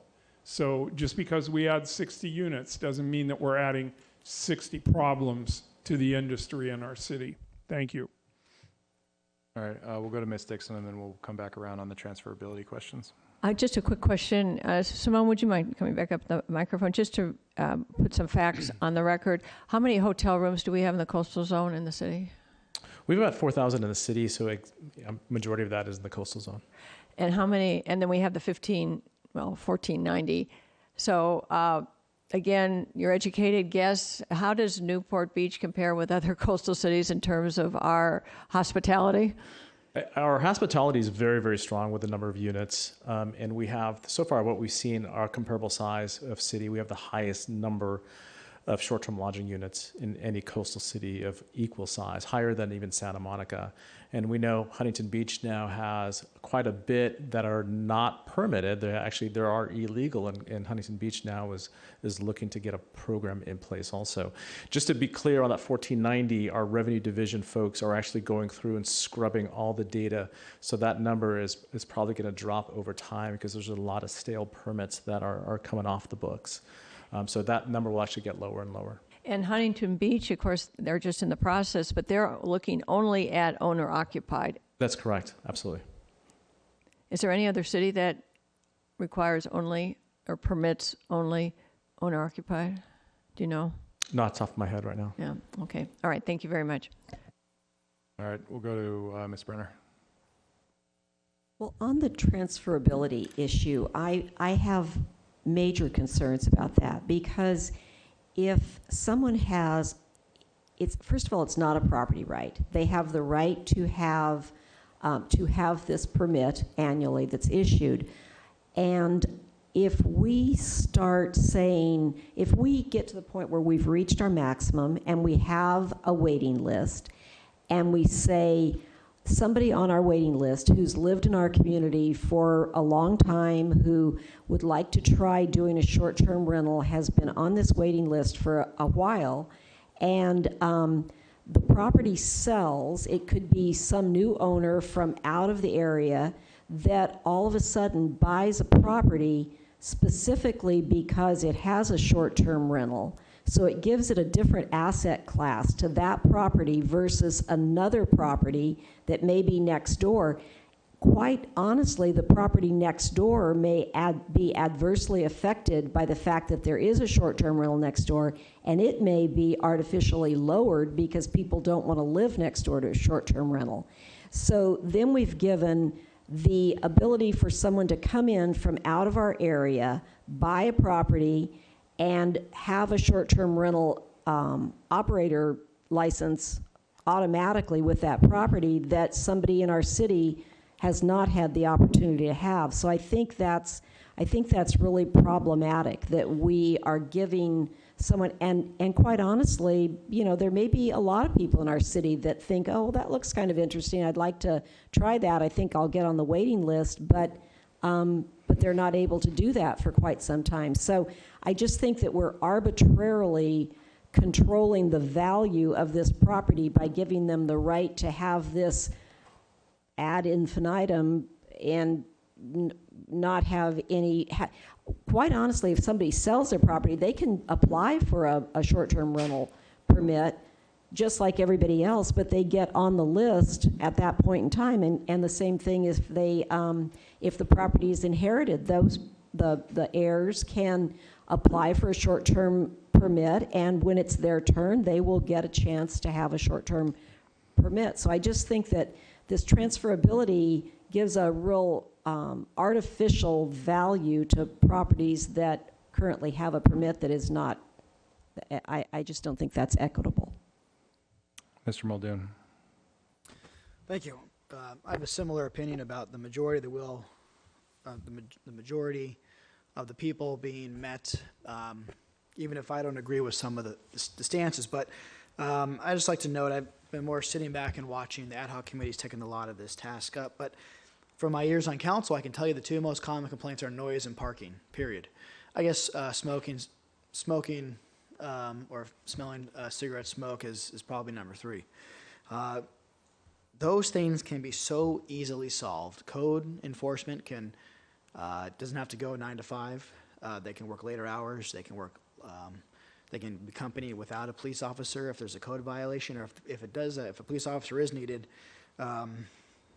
outside of parking violations. Hefty fines can be handed out on a repeated basis, and it's going to get out to the users through Yelp reviews and through Airbnb complaints that this is the kind of community where you have to behave yourself if you enjoy someone's property and their right to use it for economic benefit. I was disappointed to hear about recent warnings that were given out when I think fines should have been given out. It's my opinion that all of these things that we're trying to do with minimum stay, regulations on transferability, 25 years minimum age, which is I think a violation of someone's right to use property, which is different from the privilege of riding on the street. It's almost like we're squeezing a balloon at different areas and waiting for it to pop out somewhere else. I really, at the end of the day, just think that enforcing the rules on the books as they go to noise and parking especially, and doing so in a heavy-handed manner is the most effective way to solve these problems. And we can do it in an off-season where crime is a little bit lower. It's not as tourist driven. And we can do it at off hours when staff is working later hours or has a night shift every now and then, so as not to take away typical resources. That's my personal opinion. I understand the frustration with the parking, and quite frankly, if examples are not made and parking tickets are not given out in succession as aggressively as possible, and noise citations are not given out on a regular basis, they're not going to get the message. Even with these new rules in place, I don't think they're going to get the message. That's my personal thought, though. I still respect all the time that the ad hoc committees place into this, and I'm looking forward to seeing how the debate continues. Thank you. So I want to talk to that transferability because it's really good points. And the problem is that when you put a cap into a place and you as a government, you step in and you change the marketplace, you're going to have those iniquities happen. And the problem at that point is, so if we have a transferability problem where we say once you transfer, you lose the property loses its permit. There are a lot of ways to transfer property without triggering that ownership change. There's also a lot of ways that there are benign ownership changes that happen. So, for example, if a person owns it as an individual, they get married and add someone to the property as an owner, Is that person now, is that a transfer of ownership? Yes, it is in California. If there is a tenancy in common and someone buys a part of that tenancy in common but not the whole property, is that a transfer? Yes, it is. If you have a divorce, is that a transfer of property? Again, yes, it's a change in ownership. If you have a situation where you have a corporate owner, for example, where you have an LLC, if you have an LLC and there are 10 members of the LLC and you sell, and one person sells, is that now a transfer of ownership of the property? I don't know. If you have a situation where you have a trust that is owned and there's a spouse that is involved in that trust and the spouse dies, or if there's a couple and one of the spouses die, does that cause an ownership transfer? Technically, it does, because there's now a different owner than there was before. Previously, it was two people. Now it's one, and it kind of goes on and on and on. There's a lot of ways to own property in California, a lot of them, and I know that because I've got a partner in my law firm who does this. She is a real estate transaction attorney, and so when you start trying to figure out, okay, what exactly is a trigger and what's not, I think we would all agree it's totally inequitable to have someone's spouse die and then all of a sudden you lose your permit. That would be ridiculous, but we would have to build that in to the discussion here as part of as making sure that ownership change doesn't trigger it. The same is true for a divorce. Does a divorce cause you to lose this? I would hope not, but that's part of the discussion as well. And that's the problem when you start getting into really complicated issues like a cap and saying the cap, you lose it now because of this. There's a lot of different ways that you can have an ownership of property that is totally different, for example, than moorings. Moorings are not the same thing. You can't own a mooring. That's just not the way that this works. Whereas you can own a house. And so because you can own a house, But you can't own the property. and you can, and now we're saying, well, the permit doesn't go with the property. The permit, you lose the permit when you have a transfer of ownership. Again, there are a lot of ways to transfer ownership. And I just listed a bunch of them, and I can come up with a bunch more, frankly. So that's the reason why you need to have the transfer go with the property instead of ownership change, because again, you start down this path and you find out that you're now causing people to lose their permit because they lost a spouse, because they went through a divorce, because one person in an LLC changes ownership. You start getting into these inequities, and you have to start factoring in a whole bunch of different scenarios that don't make any sense to me for us to frankly try to jump into. Mr. Herdman. Let's not lose sight of the fact that this permit has to be applied for on an annual basis.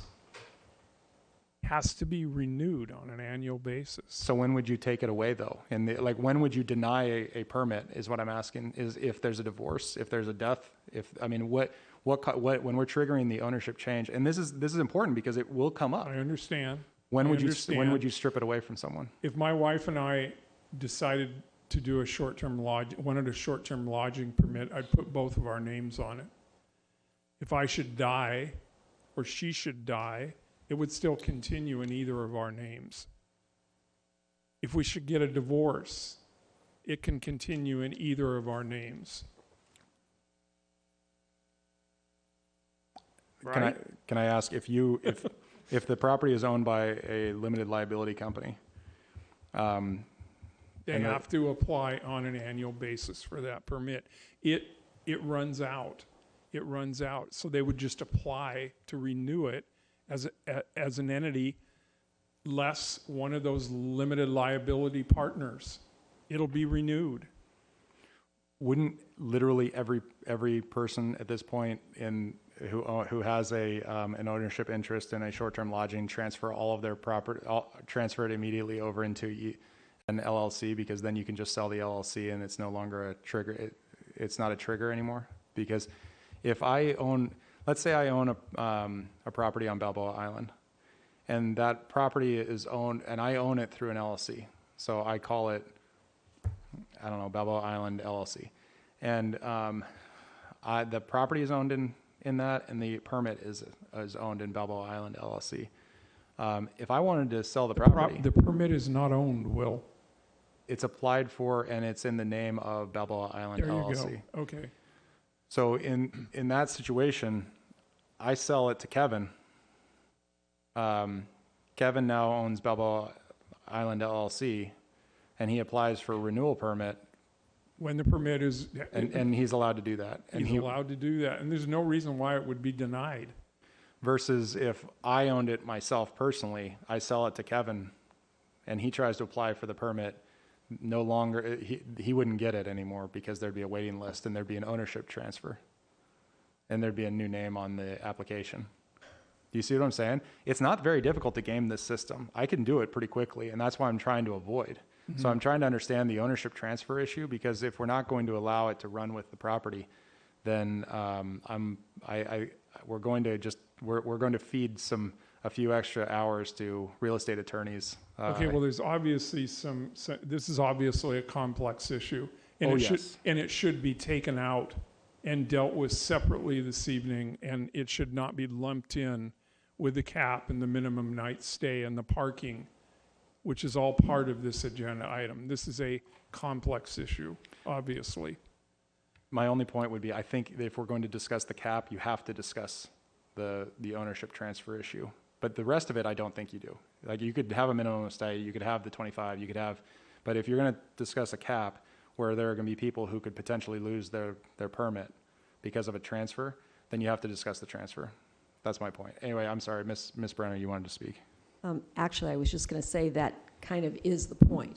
And Jeff brought up the complexity, and you brought up the complexity, is that we kind of added this at the last minute, and it is a complex issue that really does deserve more time than we can give it just here at a council meeting. So I think all of these issues need to be discussed and talked about with the attorney, and we need to figure that out, but rather than just adding it on to an ordinance that we've already, and you know, whenever you say lose, it's important to understand they're not losing it, they're just kind of going back on the list so that they can get the permits. So, and we've seen tonight by the number that have dropped off that it's not like this is something that it's maybe they're gonna have to wait for years to get another permit. And if we haven't reached the cap, there's no reason not to renew it. For now, right? But we're not looking at now, we're looking at... In the future. Yeah. All right, Ms. Dixon.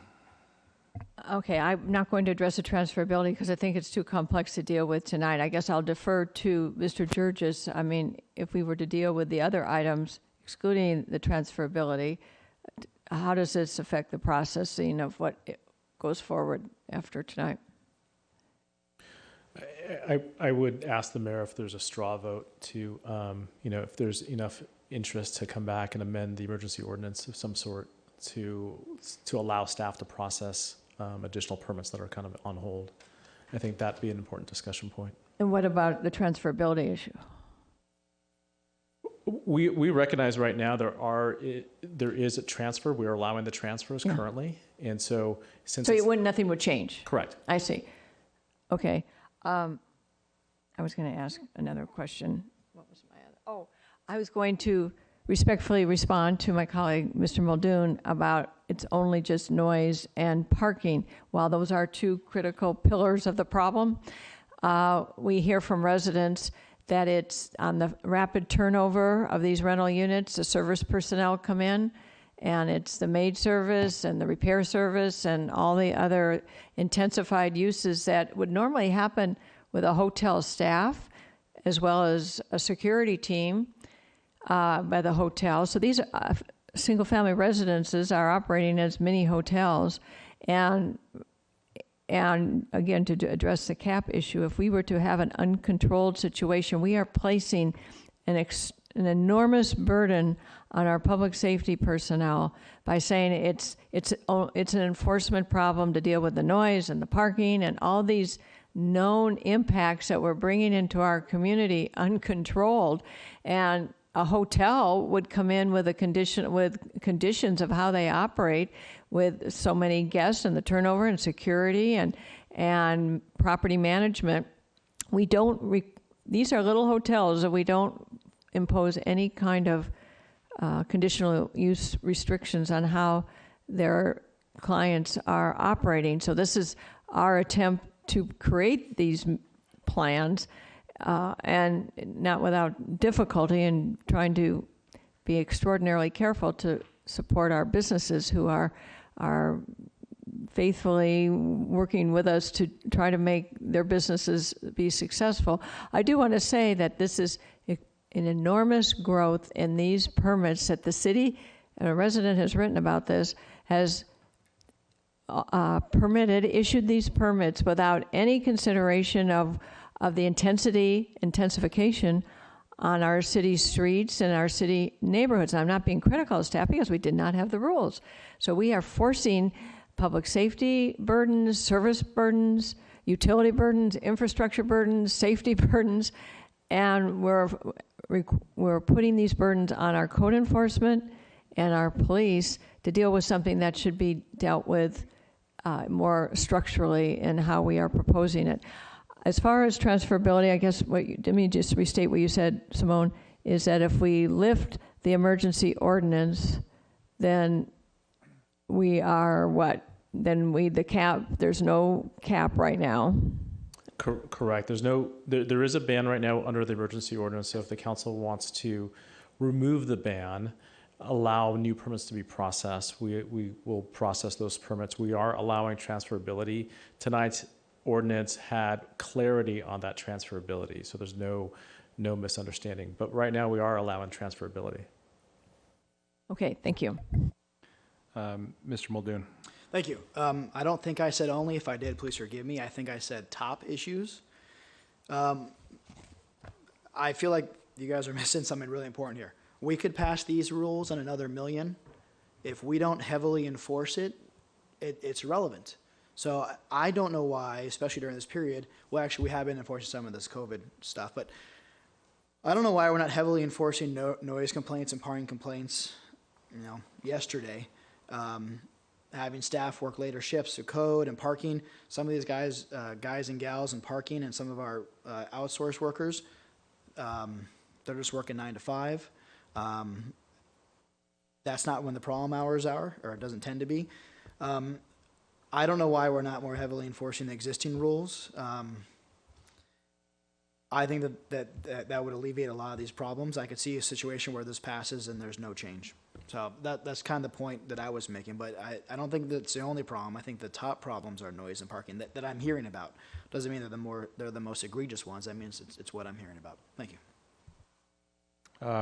Ms. Brenner, and then I want to make sure we move to a specific discussion about, and then Mr. Herdman. And then I want to move to a specific discussion about Newport Island before we get a public comment.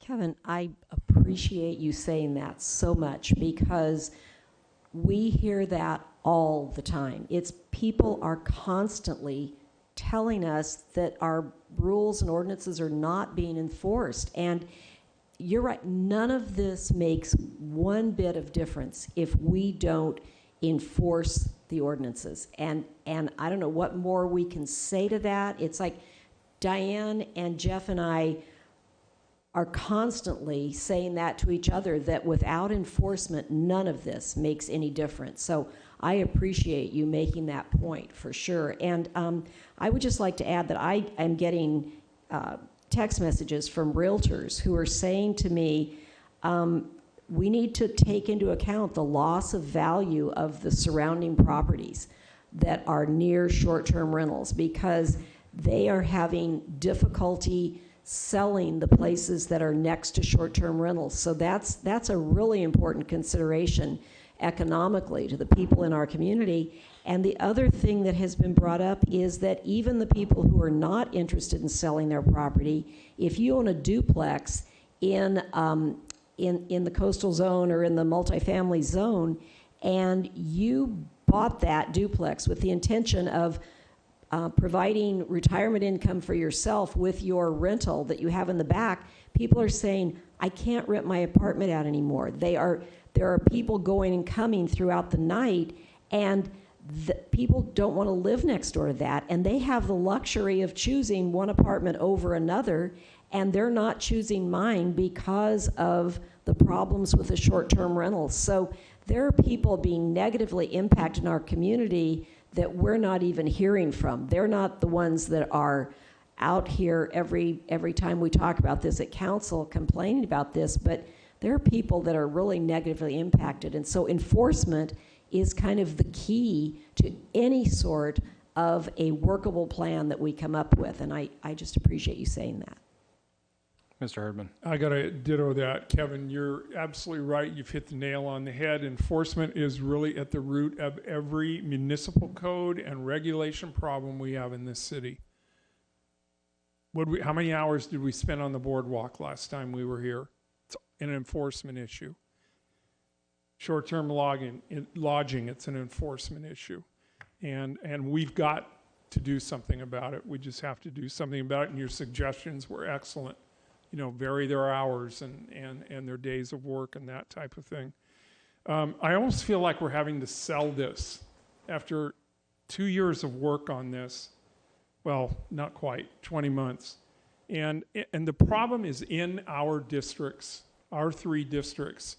And we are trying to advocate for the people who live in our districts that are being negatively impacted by short-term lodging. And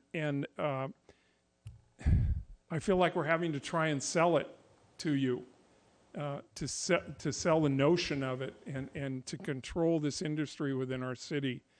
And we're being, I've got we all have 20 emails in the last 36 hours right here from people, and we walked out with the same amount of packet of emails from our last meeting. They're desperate out there. They want some help from us. And we have a responsibility to do something about it. So, Kevin, enforcement is absolutely a key ingredient here. But we got to get this done tonight. Thank you. Mr. Avery. Yeah, I've consistently been an advocate of enforcement for these issues. And of course, as Councilmember Herdman said, that it's a problem everywhere. When I say everywhere, I mean it's on the problem on the harbor. Particularly this summer has been lots of the same sorts of issues: parties, noise, speeding. It's a problem on the boardwalk, and obviously it's a problem on STL. In the STL world, when you think about it, how many officers we have available on any given day, and we've got 1,400, 1,500 STLs, all the stuff on the harbor, all the boardwalk. We can't have. I don't see how the police can do this. It just isn't. They just don't have the cycles to do it, and they shouldn't do it because this sort of level stuff doesn't require a uniformed response. It may eventually, but the initial, code enforcement needs to do it. But our code enforcement, is just nowhere near the numbers it would need to be going out on a night or a Saturday afternoon on the harbor or down the boardwalk. So it really becomes almost a budget issue in terms of,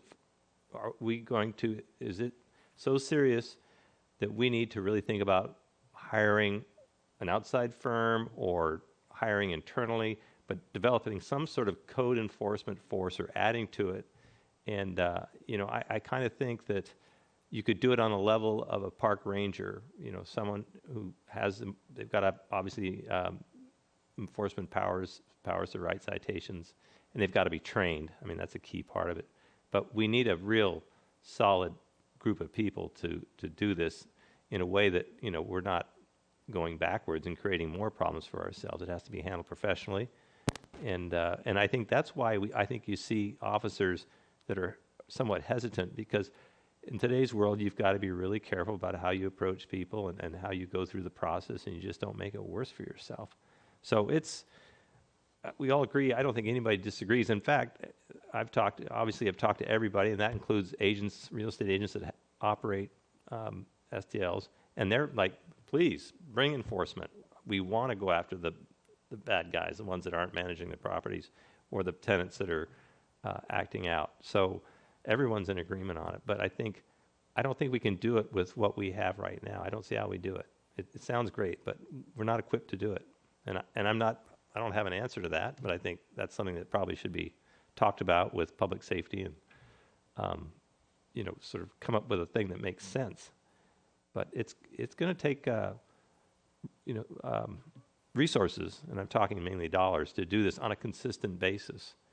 And we've proven we can do it, in my view, when we took care of the craziness in Newport Shores and up there across in West Newport, with all the partying going on, and that brought out the Lugo enforcement technique, and that worked really well. So we can do it, but this is a much larger issue. That was a specific area, and I do think we need to look at it in terms of not just STLs, although that's the most hottest issue at the moment, but also on our harbor and on the boardwalk and wherever else we have these issues in the city, because our residents are it's sort of the highest order of protection in a way, because crime, in my view, crime is well managed in this town, but these sorts of things really impact people's lives and enjoyment, and everyone has a right to peacefully inhabit their homes, and when it's not happening, it's awful. And I think we've had many people talk about it here. I've experienced it in my own home, and it's really difficult. So it is really upon us to defend them, and I think we have to come to grips with that. We're going to have to spend some money here, frankly, once we figure things out how to do it. Thank you. Ms. Dixon. So we all agree. I mean, I think we all are in total agreement that enforcement is a key to the issues that we've identified. But tonight, as we're talking about short-term rentals, even if our very fine police department were to come in and say, okay, we're not going to cap it, we're going to give the problem to police, and we'll sit back and see what kind of enforcement plan they have with no additional resources approved for them, and we're certainly not going to see anything change until the next budget cycle. So we have the issue before us tonight is to help respond to our residents who have been pleading with their council to help them enjoy the quality of their life at their home and their neighborhood.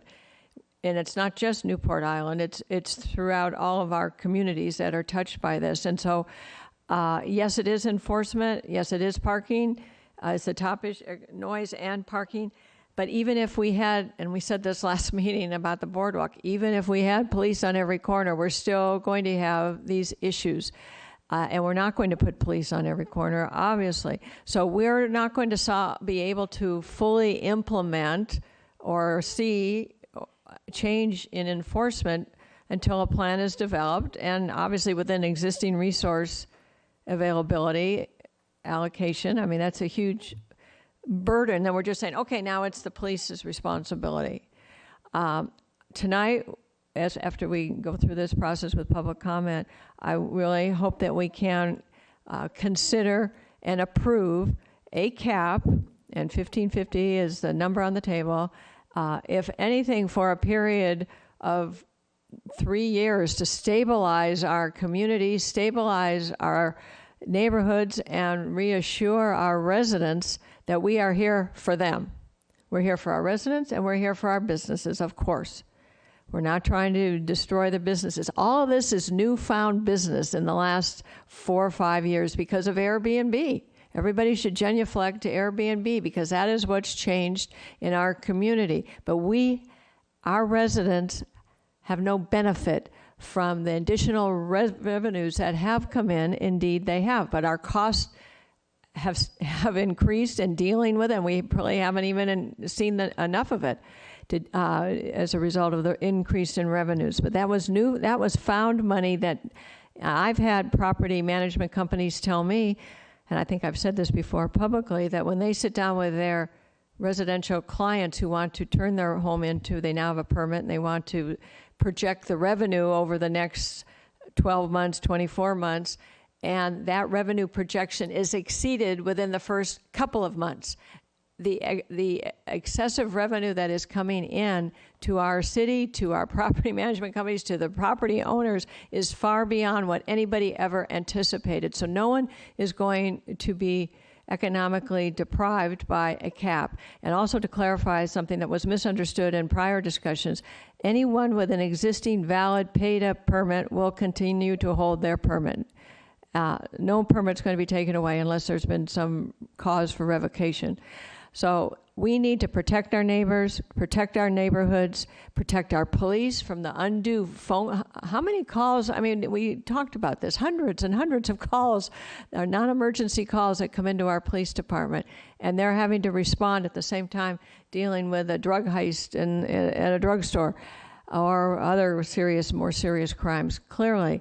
So we have a problem. We've been kicking this can down the road for as long as I've been on the city council and as long as we've been hearing from our residents. So I look forward to making some resolution this evening. Personally, I think on the transferability, that's too complex. I would like to just put that aside right now because I'm not prepared to address that. It's too many complex issues. But all the other issues have merit, in my opinion. So thank you very much. I will just point out, you cannot pass a cap without transferability. Oh, you can't? No, I mean, you could, but you're going to destroy, I mean, it is a complete mess to pass a cap without transferability. Oh, no. For all of the reasons, Yeah, for I all the agree with reasons. you. So, but you're saying we need to pass a cap tonight, but not transferability. And I'm saying you cannot do that because of all the reasons I listed tonight. All right, I agree with you. So you're saying, let me just clarify in my own mind then. I personally don't want to prohibit transferability. If there is a cap, to permit transferability. So as it's outlined here in the resolution, that's, Okay. I guess, okay. So I'm saying a cap plus transferability, and to sort through all these different nuances of transferability, I don't think we're prepared to deal with that tonight. So I'm not prohibiting transferability in my recommendation. Okay. All right, we'll go to Mr. Muldoon then. Thank you. Sometimes during these debates, we're discussing amongst ourselves, which is fun, but also we're kind of just talking with staff. We have a complaint-based system for code violations, which I really appreciate. And this is probably one of the number one complaints we're going to get for anything code-related. So if code can help, it's helpful. If they can't, I think there are some other things that we can look at if staffing is not sufficient. One example I can think of that's probably the most egregious is all of us have had, or almost all of us have had, street sweeping tickets. You know, you miss your car by 15 minutes, you got a $45 citation. That's just dinging locals. I'd much rather have those same people who are being paid a percentage of our parking to give citations to these bad actors. Even if it's just done for a couple weeks straight, I think that will help change behavior. But whether it's complaint-based violations from code or complaint-based responses from code or parking citations given out by the company that we use or even our own parking enforcement to target specifically these communities where they have a problem, that does not take any resources away from police.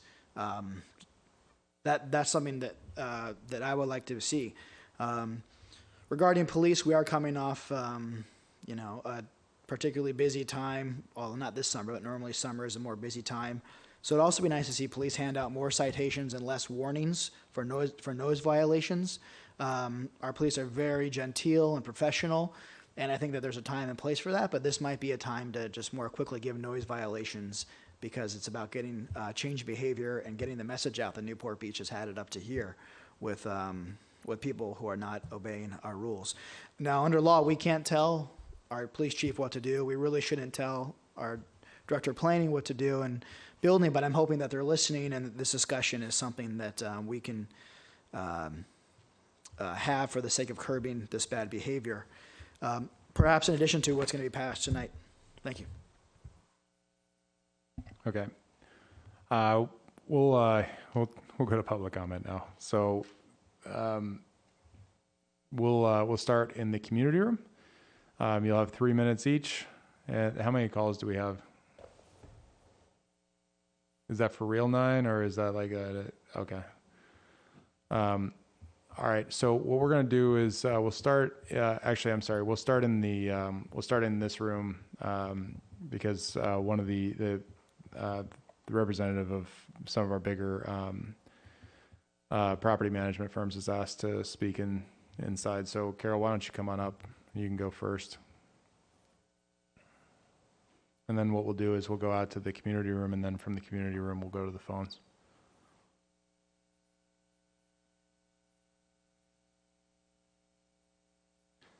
Simone, is it on? Thank you, Mr. Mayor. It is. Never mind. Go ahead. Thanks, Carol. Thank you very much. I'm recovering from knee surgery, so sorry about the cane here. I'm really not as elderly as that makes me look. I appreciate the opportunity. Mr. Mayor, members of City Council, I'm Carol McDermott. I'm glad to see all of you. I'm representing the 4 short-term lodging managers, Craig Batley, Aaron Batley, Jeff Bosson, and Don Abrams, and their firms, and all of the homeowners that they represent. They represent almost 1/3 of all permit holders, and they consider themselves quite a constituency for all of you. Now, while I hate to disagree with any subcommittee of council people that I've worked with for so many years, I hope you'll take my comments tonight in the spirit in which they are intended to represent the interests of my clients. And they don't particularly feel that they've been heard as much as perhaps you feel they've been heard. And I think the discussion tonight reflects the confusion and the difficulties of trying to pass this ordinance tonight with all of the inconsistencies or questions that seem to be being raised and the unanswered questions. So the Planning Commission rejected Phase 2, and it wasn't because they didn't understand the ordinance. It was because they felt it infringed on coastal access and was unfair to some of the property owners, especially those locked out from ever getting a permit due to the cap. The cap is changing now because of the numbers and the so forth, but those are going to fluctuate over the years anyway. What we found by trying it is that the 24-hour answering service is still not working effectively. It's not answering quickly enough. They're not getting back to the managers so the managers can really enforce what they're hired to do. And so then there have been communications that have been confusing to the owners, which weren't sent to the property managers. And then, as a result, the responses have not been as timely as they could have. So the rollout of Phase 1 is still creating confusion. And so to add Phase 2 to the kinds of things that all of you have been discussing tonight, I think is just going to be more problematic. The workshop that is scheduled for the webinar, I think is going to be difficult to get the real input that you're looking for or to get the questions answered. And I know under COVID-19, this is a real problem, and I sympathize with all of you. But the concerns regarding noise and parking issues do come down to enforcement, and I appreciate the comments that were made here tonight. You've changed my whole presentation, so I'm going to try to pull this together quickly. But because I represent 4 owners and myself, I'm hopeful that you can give me enough time to get through this presentation as I talk very quickly. So there'll be 5 of us up here in this time frame. So DACs are seldom issued to short-term lodging properties because mostly they're occupied by families. And less than 25% of all the DACs are on short-term lodging properties. And maybe with greater enforcement that would increase, but we still don't find those numbers to be outrageous. And the few trash violations are going to be taken care of by the provisions. And the other thing I wanted to mention, and I hate to disagree with a council person, but short-term lodging guests do not overburden city services, nor do they impact traffic during the summer compared to the millions of beach visitors who flock to our beaches during the summer, except for some neighborhoods, perhaps, as you've been referring, Newport Island, and we're sympathetic to that. But to pass these regulations on the basis of mainly one community, I think is a bit of an overkill. So we appreciate the language changes that staff has included in the draft documents, and I think Joy Brenner mentioned that they incorporated some of the things that we'd asked for, and we believe that our requests will contribute to the effective enforcement by the city. And we really want to endorse these regulations, but we feel that the confusion over some of the provisions and the issues still require perhaps a major continuance. So limiting the number of permits to 1,550, even if there's only 1,490, is still an infringement on the industry. Requiring the gross floor area of the lodging units to enforce the number of occupants we feel is problematic to the managers and to the owners because they don't know what the square footages are. They don't know how to calculate the square footages. They know how many bedrooms. Maybe some problems with how you calculate the bedrooms, but generally that's in the city records. So before addressing the issue of the cap, I want to address a myth that has been circulated because of the number of units which might be eligible for STL permits if there was no cap. There are not 10,000 units waiting to apply for the permits because of the actual market conditions that exist, and I want to give you this reassurance. For instance, homeowners of 1 and 2 bedroom units, of which there are a number of them in the city, have been told by experienced managers they can't make enough money to rent those units for short term because there is no demand for 1 and 2 bedroom units for rentals in most cases.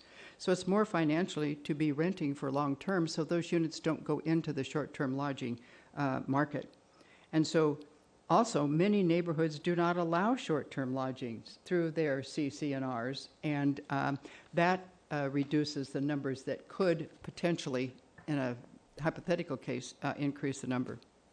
So to address the issue of a cap on the number of permits, we believe How much longer do you need? that Phil? doesn't really apply to me, does it? How much longer do you need? Because I actually gave you 5, so.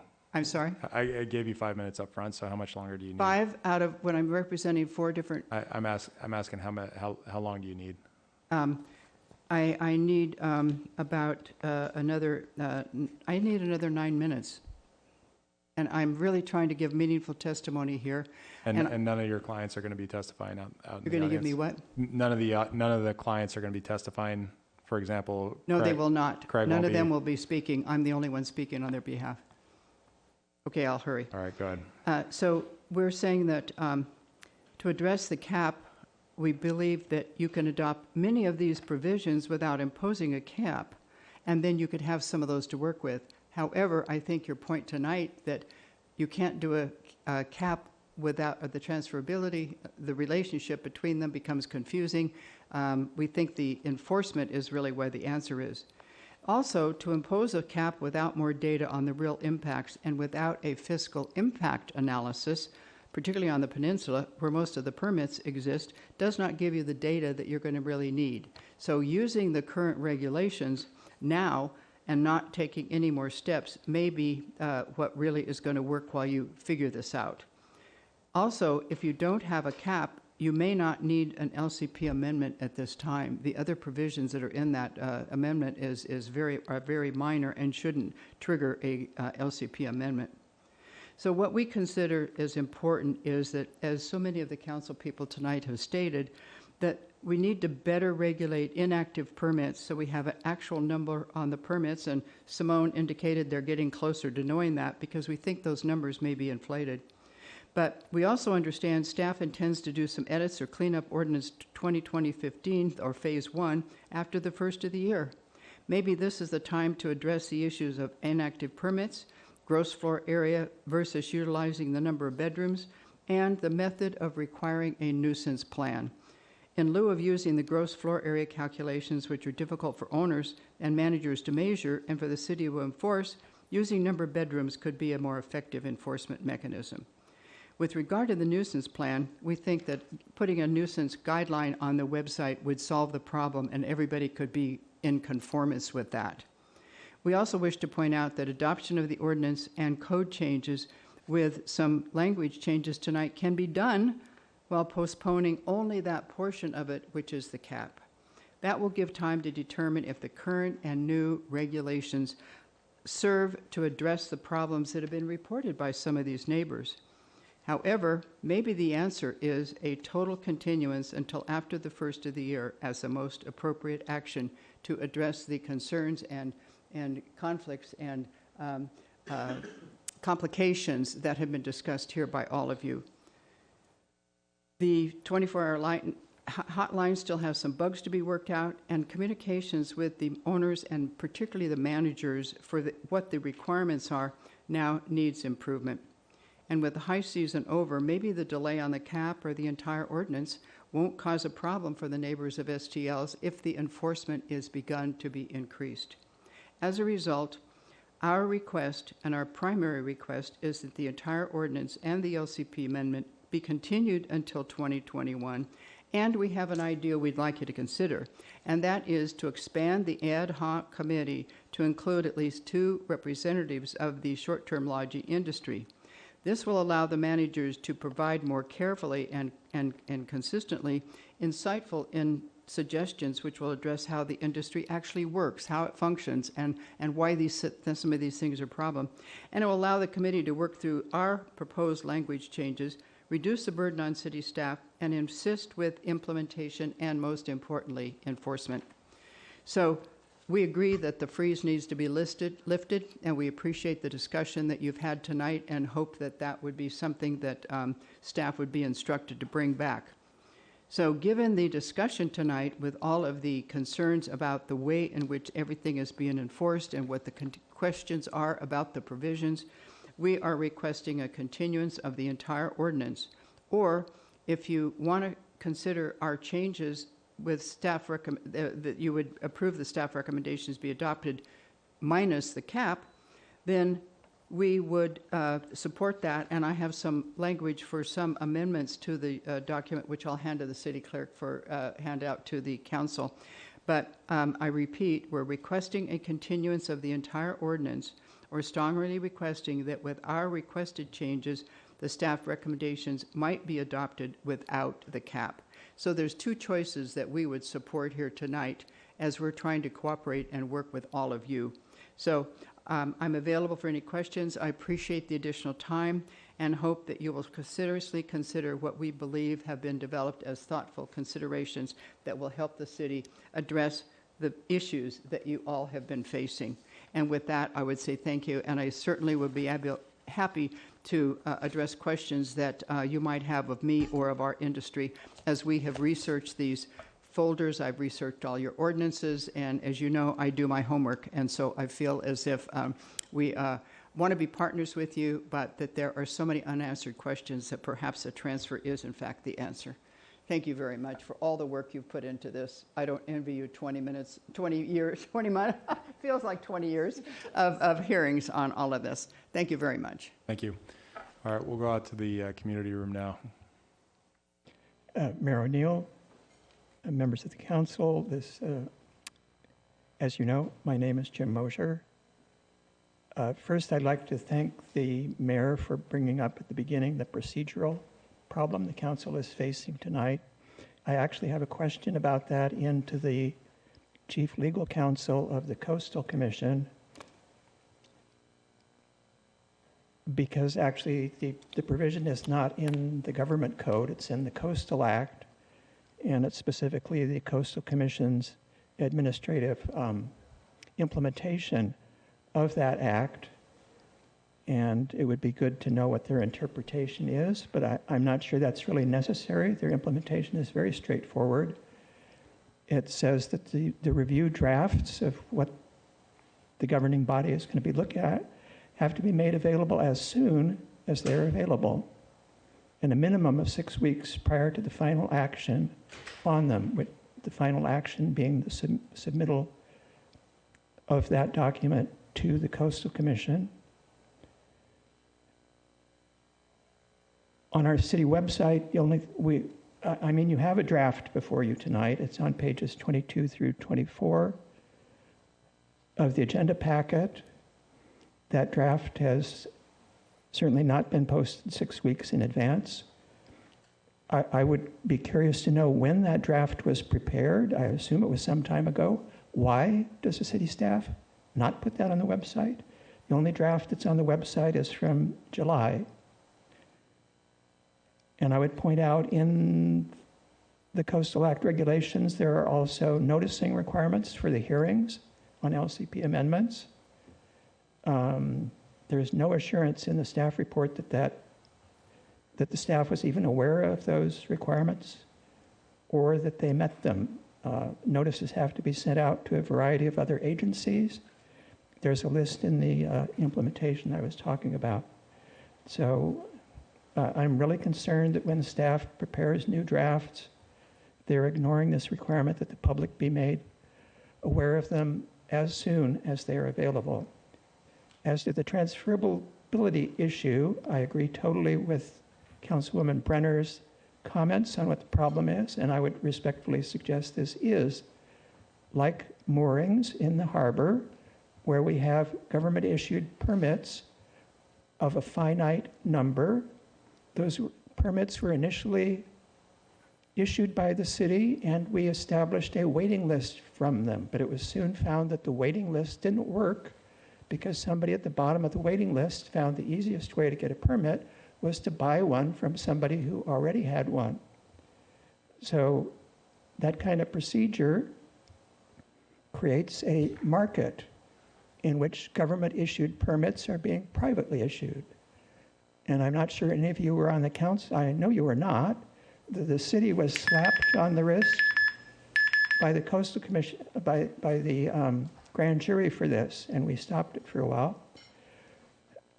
So I think a lottery is the one equitable way to deal with the limited number of permits. The other way to avoid the transferability issue is simply to let the permit go with the property. And as to Ms. McDermott's comment about augmenting the ad hoc committee by appointing 2 industry representatives to that, I have no strong opinion about it, but if you do, please realize the Brown Act then requires that that committee meet only at noticed public meetings so that we know what's going on. Thank you. Thank you. My guess is we're going to have quite a few public comments, so I'm going to need to tightly enforce the 3 minutes. And I would strongly recommend that 3 minutes is not necessary to convince us one way or the other. Go ahead. Good evening. I'll hold my comments so we don't get a continuance of any longer than need be. My name is Gary Cruz, and my wife and I have lived on Newport Island for quite a few years. The face of the peninsula, as everyone knows, changes in the summertime, on weekends, and on holidays, as a different clientele comes in. And fortunately for myself, I've always had Newport Island as a sanctuary. Sadly, that's changing. I hope that the council gives weight to the concerns of Newport Island residents. Newport Island is a residential neighborhood, and we are concerned that the sense of community is changing. We've been described as small but vocal, but the fact is we are a majority. We're vocal because we've been pushed a little bit to the limits. There's been a 400% increase in short-term rentals on the island. If this trend continues, it will affect the composition of the island. What is still a long-term, year-round residential community may become a short-term, nightly, weekend, and weekly vacation spot. Because most of our homes have no yards, vacationers tend to play in the street, and the kids park their bikes in the street. We're experiencing more large gatherings of people, and because the homes are so close together, we hear everything. Because we have such limited parking, more people compete for parking spots and park illegally. You have to tag team with friends and family if you have friends coming in, or you have to leave the island.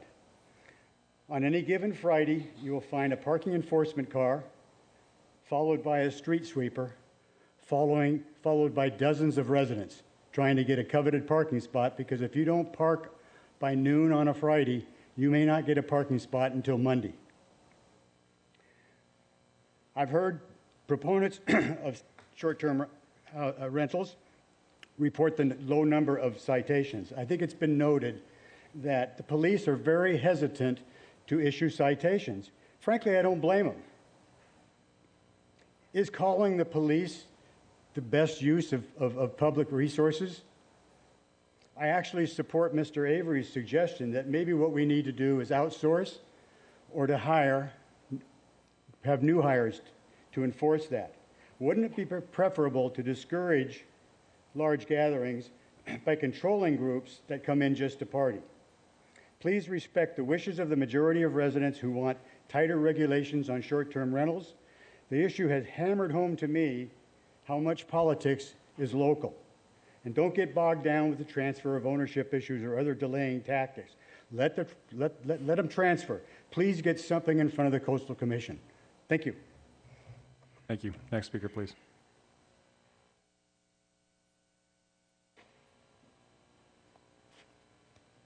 Good evening. Mark Marcos, Newport Island Association. I just wanted to address code enforcement or lack thereof.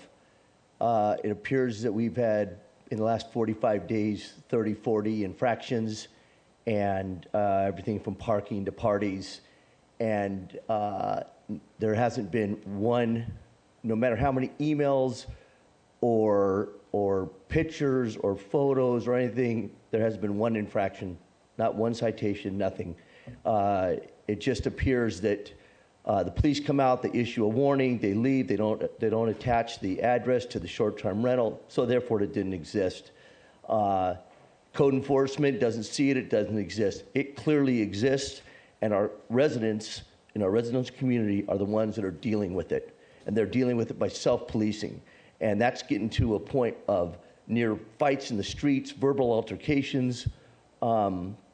It's just getting ugly. The short-term rental guests that are entitled when they're spending $800 a night to their party are cussing out our neighbors, and it just doesn't exist. We appreciate that you're looking at Newport Island for what it is, for the dynamics of how it's situated, and that the short-term model doesn't really fit there.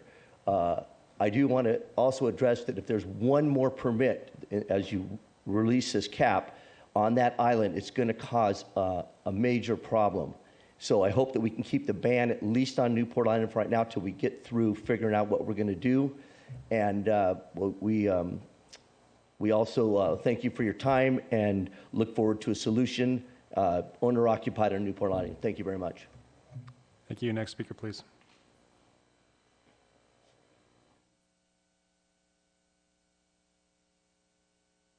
Hi, my name is Carmen Rosa, and I'm a resident of Balboa Peninsula. I also have a short-term lodging permit in the same building where I live. And going through the correspondence that is available here, about 90% of the complaints are from Newport Island, and they have pictures of vehicles blocking the sidewalk and so forth. So I agree with Kevin Muldoon, Councilman Kevin Muldoon, that enforcement needs to be citations and no more warnings. And that happens in many aspects of things that are going on in the city, including dogs off leash, the boardwalk, and so forth. I oppose the part in the proposed ordinance where you make responsible the owners of the properties, because there is no difference when you have parking violations. There is no difference if the parking violation is done by a long-term resident or a visitor that comes for the day to the beach, or a short-term lodging permit, short-term lodging unit guest. And it baffles me that looking at all those pictures from Newport Island, that citation have not been issued. So I would like the Chief Lewis to respond of why citations have not been issued.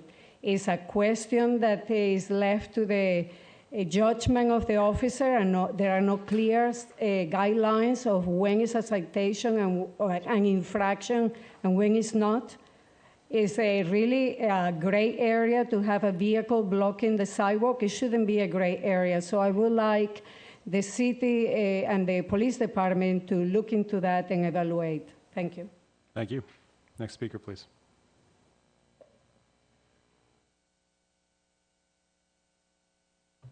Hello, Honorable City Council. Appreciate your time. This is Scott McFetters from Newport Island. I wanted to first say that I really appreciate everybody's efforts to help our situation on the island and everybody in the city. Every neighborhood's different. Every neighborhood's got different issues, but what I can say is it just doesn't work where we're at. We've tried enforcement. We've tried working with code enforcement. We call the police. We do everything that we're supposed to do. We take pictures. We have videos. We have everything. But we have no citations. And we have people that, whether it's parking, whether it's noise, whether it's a house that's calling itself a 4-bedroom house, and in the city, in the planning shows it's 2. Because of COVID, that you can't get inspectors in to inspect the houses. There's just all kinds of issues that we're having. And the biggest issue is, 90% of the island is permanent residents, whether it's owners or it's long-term renters. It is a quiet part of the island. That's why I moved there. It's the quiet part of the peninsula. The houses, most of the houses, or a majority, I'd say, are on the water in that triangle shape. So you hear all the noises when people are out. If any of you came over and sat in my backyard at night, the only houses that have the lights on past 9:30, 10 o'clock, or where you hear the noise, is the short-term rental houses. I mean, yeah, there's exceptions. People have fun and do things, but the ongoing ones on a Monday, Tuesday, Wednesday, Thursday night, every night, it's Groundhog Day.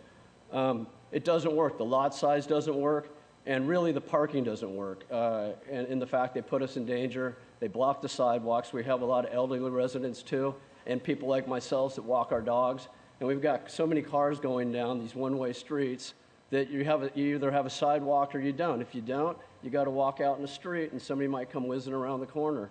So anyway, I appreciate all the time everybody's put in these ordinances and enforcement, but I don't think there's anything you can do to solve the problem we have on Newport Island without completely banning it or owner occupied, because it just doesn't work. Thank you very much. Thank you. Next speaker, please.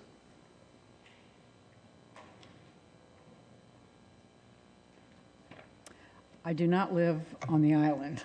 This is not about the island. Thank you, Mayor and City Council, for the opportunity. I live at 1624 Orchard Drive here in Newport, and I have 2 houses on my lot legally, and I'm unable to rent out the guest house or the back house full times because of the dog kennels on Riverside Drive. 2 of them back up to my property. So I turned to Airbnb because that way I can keep in people coming in there, and I have never, ever had any problem whatsoever. I live in the front house. The people are quiet and respectful. And to broad brush all of us into certain areas, I don't live on the peninsula. I don't live down there. But to put a cap, I can't even get a permit. I've tried. And they said, well, there's a cap. Well, wait a minute. I need to pay my mortgage. And to put a cap and not allow me to continue to operate, to me, it's criminal. But anyway, I would like to see something done with the dogs back there, because those dogs bark 24/7. And on Riverside Drive, there are 16 kennels in a block long. I've looked up the code, and they can have 3 to 59 dogs at any given time. And to walk those dogs, they pee on my yard. It's a nuisance. Those dogs are the nuisance, not my short-term tenants, not my neighbors. It's the kennels, and to allow that, and it's gotten worse and worse and worse and worse. My tenants have complained, crickets. I've complained, I've written letters. I would like to have a full-time rental, but I can't because of the kennels. And so that's primarily my issue. And I want a permit to continue to operate my Airbnb, because at the end of the month, if I don't have a permit, they take me off the website. I can't afford that, and I don't think it's right. So thank you. All right, thank you. Next speaker, please.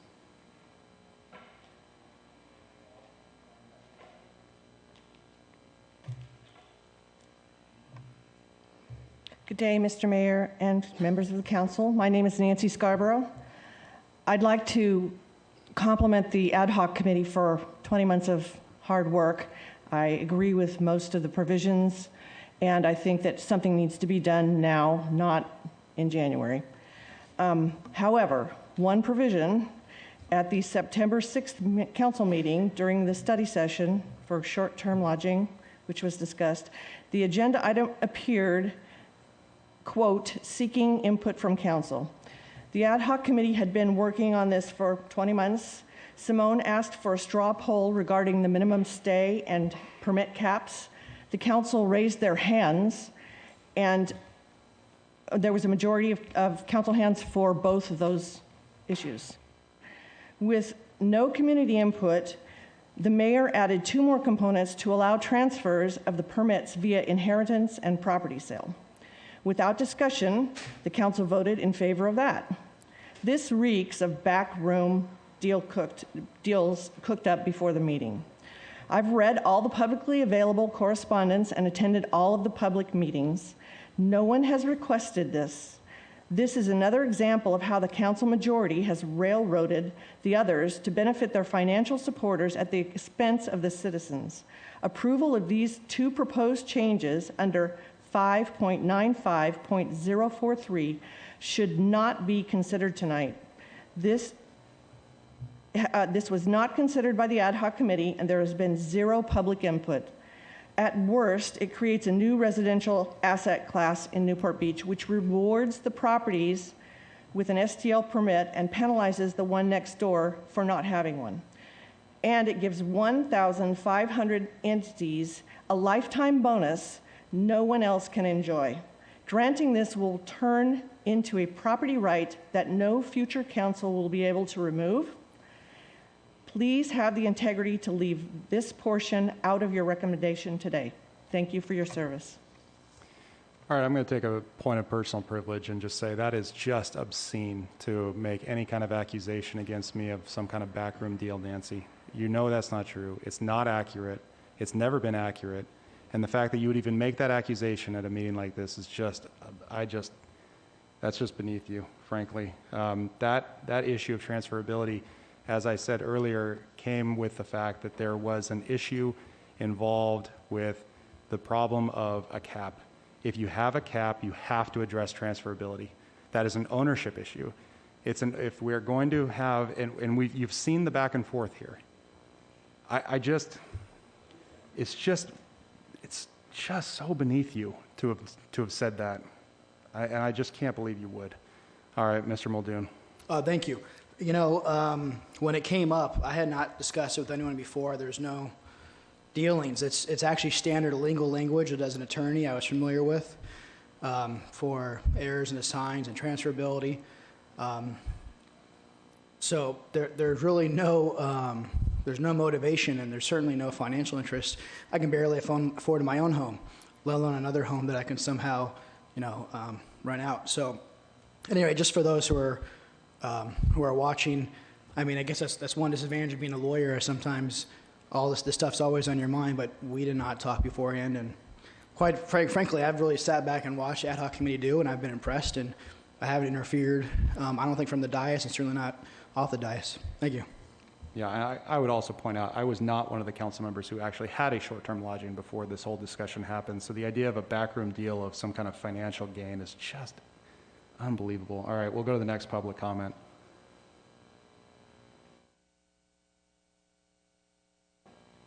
Thank you, Council. Scott Carpenter, owner of iTrip Vacations. Want to address a couple of points. The cap at $1,550 just seems like it's a very arbitrary number. I've heard a number of people kind of say, hey, if we didn't have this cap, we'd all of a sudden have 10,000 short-term rental units in the marketplace.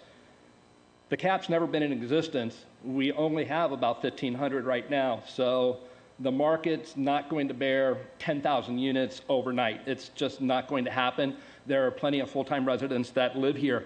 One thing I would propose is to look at a cap, but maybe look at that number closer to about 2,000.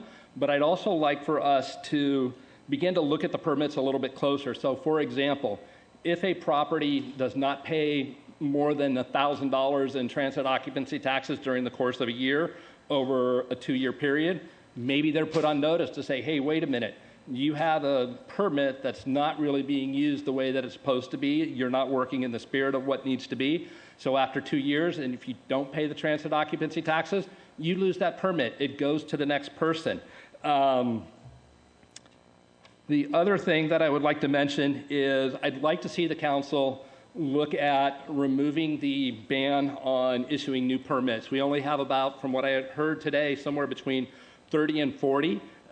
Perhaps this is the right time for the council to look at the emergency amendment and basically say, hey, we're going to amend that and we're going to allow any permit application that's on the books or that's been submitted as of October 13th, we're going to go ahead and allow those residents to kind of move forward with what they've been planning on doing with their particular property. And as acknowledged by members of the council, those properties more than likely are going to be very good operators. They're not going to have one or two bad ones within that bunch. And then one thing that I would really like to see is something that Dana Point has written into their ordinance.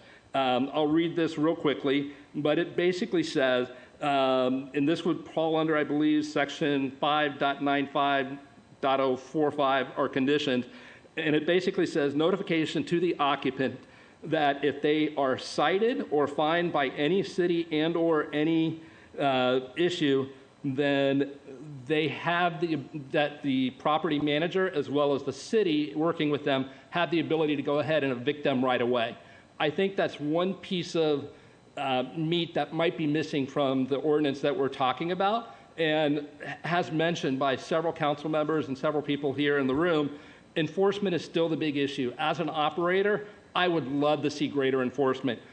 I have a lot of empathy toward the folks on Newport Island. I don't represent any properties there. I don't want to represent any properties. But looking at the pictures of how some of these cars are parked and the fact that they're not towed, the fact that they're not cited, that's just what creates the problem. Without the enforcement, we just let the problems get better, and we tell people, you can come in, you can park like that. We're not going to enforce it because we know you're going to be gone. Let's start enforcing those rules. Thank you. Thank you. Next speaker, please.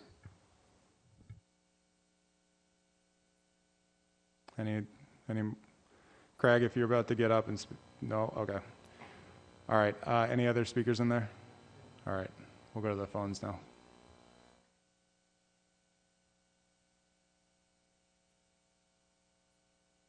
Hi, go ahead. Hi, if you're on the phone, go ahead.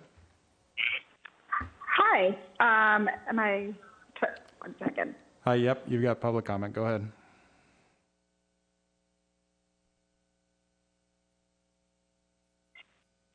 Great, 1 second. Hello, Mr. Mayor and honorable council members. My name is Aisha Irfan, and I'm here on behalf of Airbnb. Thank you for the opportunity to provide input on the City of Newport Beach's Ordinance 2020-26. Airbnb supports reasonable regulations on short-term rentals and that protect public safety and preserve neighborhood integrity. We are proud to have worked with the City of Newport to provide input on the city's short-term rental ordinances to help ensure a high rate of compliance across all hosting platforms so that hosts can continue to choose the hosting platform that is best for them to advertise their property. As you know, the California Coastal Act guarantees maximum access and the protection and encouragement of lower cost visitor recreation and facilities along the coast. In spite of these goals, high travel and accommodation costs have reduced access to the coast, particularly for low to moderate income households and communities of color in California. A 2017 UCLA survey authored by Dr. John Christensen and Dr. Philip King found that 75% of respondents cited the high cost of accommodations as a barrier, and 62% of respondents felt that a coastal visit was too expensive. The issue has been compounded by the high cost of development and loss of nearly 25,000 lower cost hotel rooms since 1989, which have made it harder for many to visit. To build on the work from the 2017 UCLA study, Airbnb commissioned Dr. Philip King, Associate Professor of Economics at San Francisco State University, to look at the issue of equitable access. In his report, Unequal Access: Protecting Affordable Accommodations Along California's Coast, Dr. King builds on prior work completed by the California Coastal Commission and the Coastal Conservancy, which found that access to the coast has been severely restricted for many Californians, at least in part due to the economic reasons, the lack of affordability in overnight accommodations, not only for low and medium income households, as a serious concern. Dr. King's report, which I will be sending along to the council, provides an in-depth overview of the barriers to coastal access and offers recommendations, including how short-term rentals can play an important role in increasing access, affordability, and support for local communities. Dr. King's report makes clear that short-term rentals can be a part of the solution. Short-term rentals serve as a helpful tool to increase the supply of lower-cost accommodations along the California coast and expand access by making it more affordable for California families to visit. Travel costs and overnight accommodations are the most cost-prohibitive barriers to visiting the coast. This is certainly more acute for low and moderate income households, minority communities, and Californians who live in the inland areas of the state, such as the Central Valley or Inland Empire. During this unprecedented crisis caused by the COVID-19 pandemic, policymakers are at the forefront in tackling the many issues of inequity that have invariably surfaced in 2020. We aim to be partners in this fight to ensure access to California's coast. Thank you very much. With regard to Newport I have like 2 more sentences to go, and then I'm happy to pass it along. Okay, go ahead. High level, we strongly encourage the city council to eliminate the minimum night requirement. A minimum stay costs families an extra hundreds of dollars and will put overnight stays at the coast out of reach for many families. In Del Mar, the California Coastal Commission staff noted the restrictive role high night caps place on the availability of lower cost accommodation. Subsequently, many cities along the California coast have avoided minimum night requirements, while others, including Dana Point and Oceanside, have opted for a 2-night minimum. Newport Beach should visit this minimum night requirement. Thank you for consideration of all these issues that we've raised. We look forward to continuing to work with Newport Beach as you all pursue short-term rental regulations. Thank you. Thank you. We'll go to the next speaker, please.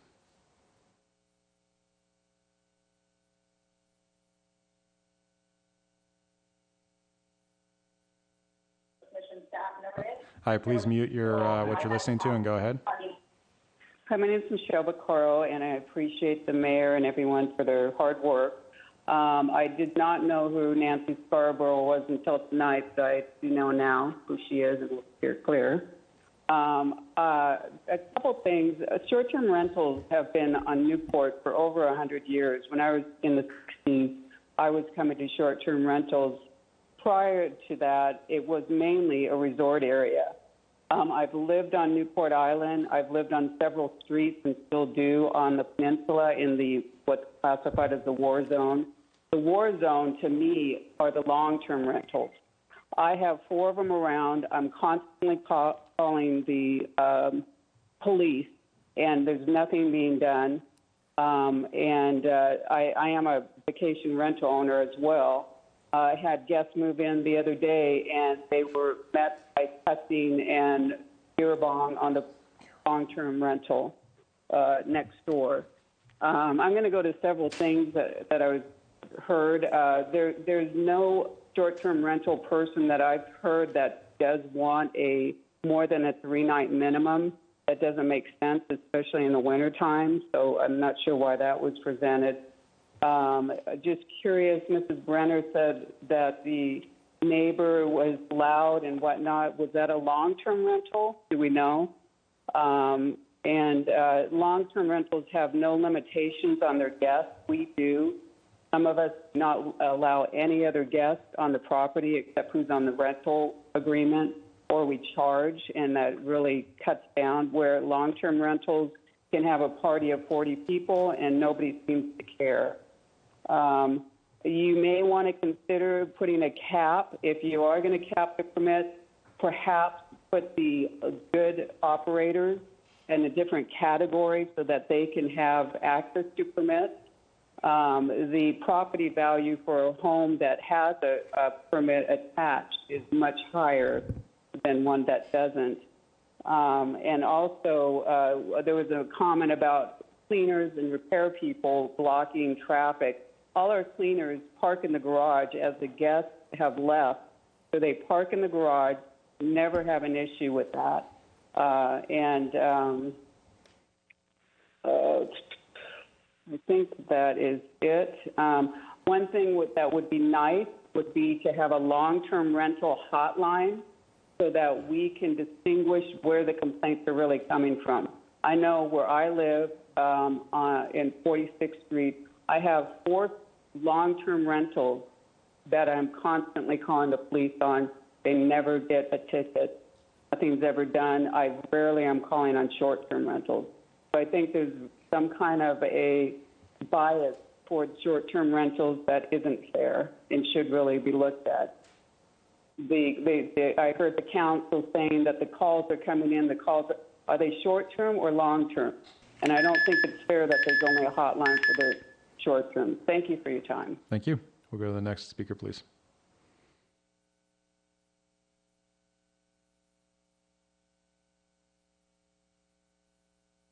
Hi, go ahead. Yes, hi. Denise Oberman. I live on the ocean front, not in the war zone, in a stable area. Thanks to the council and staff for bringing this ordinance forward. It's critically needed. We absolutely need a cap because we cannot enforce, we cannot regulate. And also this area, and it's not only areas on the Balboa Peninsula, it includes Newport Island, the other islands, it includes CDM. The areas are just too intensely developed, and they're not developed intended to have hotels. We don't have fire clearance on the side of a lot of the buildings. So the impacts are extremely intense. And the thing is, being a resident, there needs to be some kind of regulatory mechanism at the front end with the permits and the requirements to get the permits, all the way through to enforcement. And, you know, because of the short-term lodging market, there are a number of players in that market that do not have the capability or unwilling to make the investment of resources, particularly if they're not required, to professionally manage their units and the people that the units are leased to. The result of that, in contrast to a professional management company like Burr White or some of the others, there isn't any management. The city is not requiring the owner to occupy, to manage. So there are many short-term lodging units that effectively have no management. And as a result of that, there are inevitably more and more intensity of problems. I'm heartened to hear so many of the council members voice positively the need for additional enforcement and seemingly to understand the reason for it, not only STLs, but throughout the city and the various neighborhoods. I do want to say that without a cap, it's hard enough to enforce all these things. You can hear the issues. Without a cap, it will be impossible to maintain the integrity of the residential areas and to protect the community from the impacts. Noise is a very polite way of saying large groups, drunk and disorderly. For some reason, I'd like to bring up another issue relative to enforcement. There's no doubt that the PD is strained. They're strained by the increasing volume of demands. They're also strained by the intensity of the demands and knowing how to deal with them.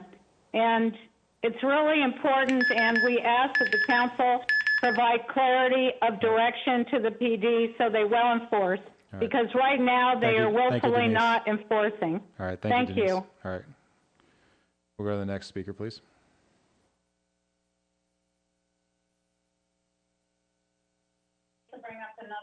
Hi, please mute your what you're listening to and then go ahead. Hi, my name is Rob Wright. Thank you, Mr. Mayor and Council. Just wanted to make a few points. I've been coming to Newport Beach since I was a little kid. In my late 50s now, and I'm finally about to buy a piece of Newport. But it is, at the moment, a short-term rental, and I'm hoping to get the permit transferred in my name. So that's really important in the financing, keeping it going. As far as short-term versus long-term, I mean, parking. My aunt has been a short-term renter, or not renter, but an owner, and her family's been an owner since the 50s. She's been there since the 70s, down on the peninsula, and she rents to college kids in the wintertime, and they've got, every room's got 2 roommates, every roommate's got a car, and the parking is amazingly tight, as opposed to a short-term lodging where you're required to have the garage space for the guest, and maybe there's one additional car, but typically it's a family that's coming in. So I don't see that as a parking problem being a short-term problem. It's more of a long-term problem. So anyway, that's really it. I mean, noise is a problem both long-term and short-term. So enforcement, rock and roll. Let's get that done. Thank you very much for your time. I really appreciate it. All right, thank you. Just so I can plan, how many more do we have? Okay. All right. Go ahead.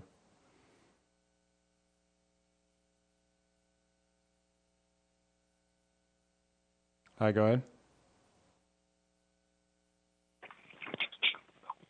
Hi, yes, go ahead. Hi, yes, go ahead. my name is Mason. I live at Newport Island. Newport Island has changed a lot. It's louder, more cars. Cars drive fast, not safe, and a lot of kids play in the street. Thank you. Bye. Just to be clear, that was a perfect public comment. Next speaker, please, who can hopefully follow up.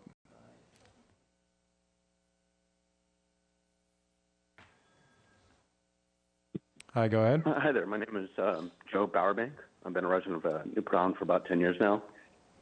And I'm not going to belabor the issue with a lot of examples or anything like that. Certainly appreciate the 4-night minimum and some of the complaint forms and the hotline. But I think at the end of the day, there's been a big case study in terms of this isn't working. I mean, the partying is going on, the noise issues go on, the parking issues go on. So I can tell you that the deciding is just not happening. I've had a couple friends over here from Seashore and 48th. They get cited all the time. They could not believe some of the parking infractions that we have here. I mean, just butts of cars blocking sidewalks, and their jaws dropped. So it was kind of an eye-opener for me when I looked around. These guys were thinking, gosh, this is a mess over here. So I think at the end of the day, this is a big case study. We're curious to see what happens moving forward. But at the end of the day, it's a pressing matter, and I don't think it's going to work on Newport Island in terms of short-term rentals. It's just too small. It's too quiet, too different of an area. So thank you much for your time. Have a great night. Thank you. Next speaker, please.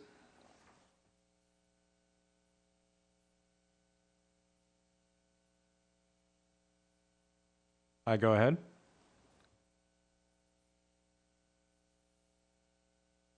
Hi, if you can hear me, go ahead. Try one more time. You can go ahead if you can hear me. All right, we'll go to the next caller.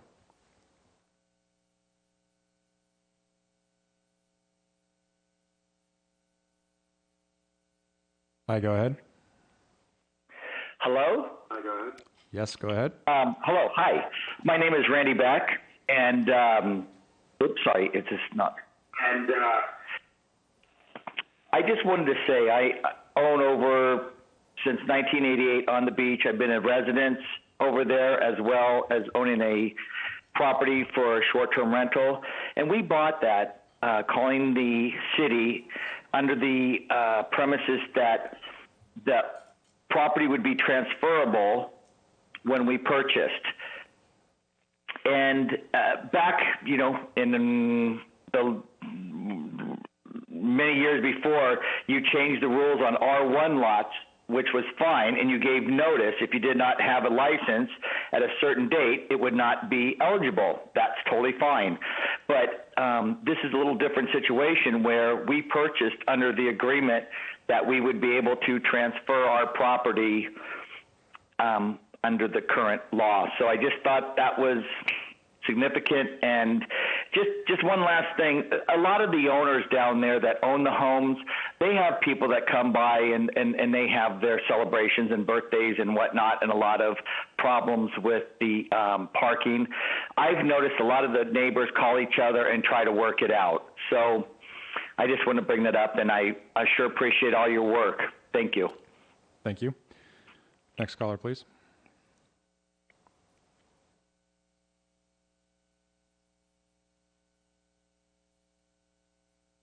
Hi, go ahead. Hello, thank you, Mayor O'Neill. This is Jim Maloney, longtime Balboa Island resident and owner-operator of multiple properties, some short-term, some long-term. Calling in, I want to, thank the ad hoc committee for their work. I would like to point out, however, just some obvious things here. It seems to me very clear that what happened when you adopted the rules that limited R1 and R2 properties, so a short-term lodging could only be in R2. A number of properties on the peninsula were not R2. That's why you saw people falling off the permit list. No one's going to renew a permit if they're not eligible. So that's the reason for the drop in the number. As for the number of people that are waiting on the desk to be processed through, that's obvious. There were a number of people that were operating short-term lodging without a permit. You passed the rules. they discovered they needed a permit, and so now they're applying for it. So when I hear certain comments from the dais about, oh my God, the number has gone down to 1490, maybe we should lower the cap, I think the public comments you've heard to this point are the cap, if there is a cap, needs to be flexible, needs to be adjusted to the market needs and tied to something. It just can't be artificially selected. With respect to Newport Island, I'd just like to say it's really the tail wagging the dog. I think a lot of these rules that are being proposed this evening are well-intentioned. However, they're really not going to change any of the complaints that we're hearing from all the people on Newport Island. What you need to do is you need to send people down there and tow cars, and you need noise violations. And I heard a lot of comments tonight about how the police don't have the resources. I would just like to point out, to renew a short-term lodging permit, it's $98 now. That's $100 times $1,500. That's $150,000. When you combine that with the money that you're taking off the transient occupancy tax, the TOT, which we and others are paying, it's several $million. How you cannot hire an inspector, a code enforcer. I know if my air conditioner makes too much noise, I get a code inspector in my backyard. I get a letter from the city. It tells me I can be fined up to $1,000 a day. So I think there's just some misplaced, misguided direction in thinking that it's the police's job to enforce parking or noise complaints. It's very simple. You make money off of the short-term lodging. People have been coming here for decades. The other comment I just wanted to point out, and I love Mayor Diane Dixon, former Mayor Diane Dixon, tremendously. I respect her. But I got to say that there's a short-term lodging explosion on the peninsula, when in fact we heard the number is about 20% of the homes on the peninsula.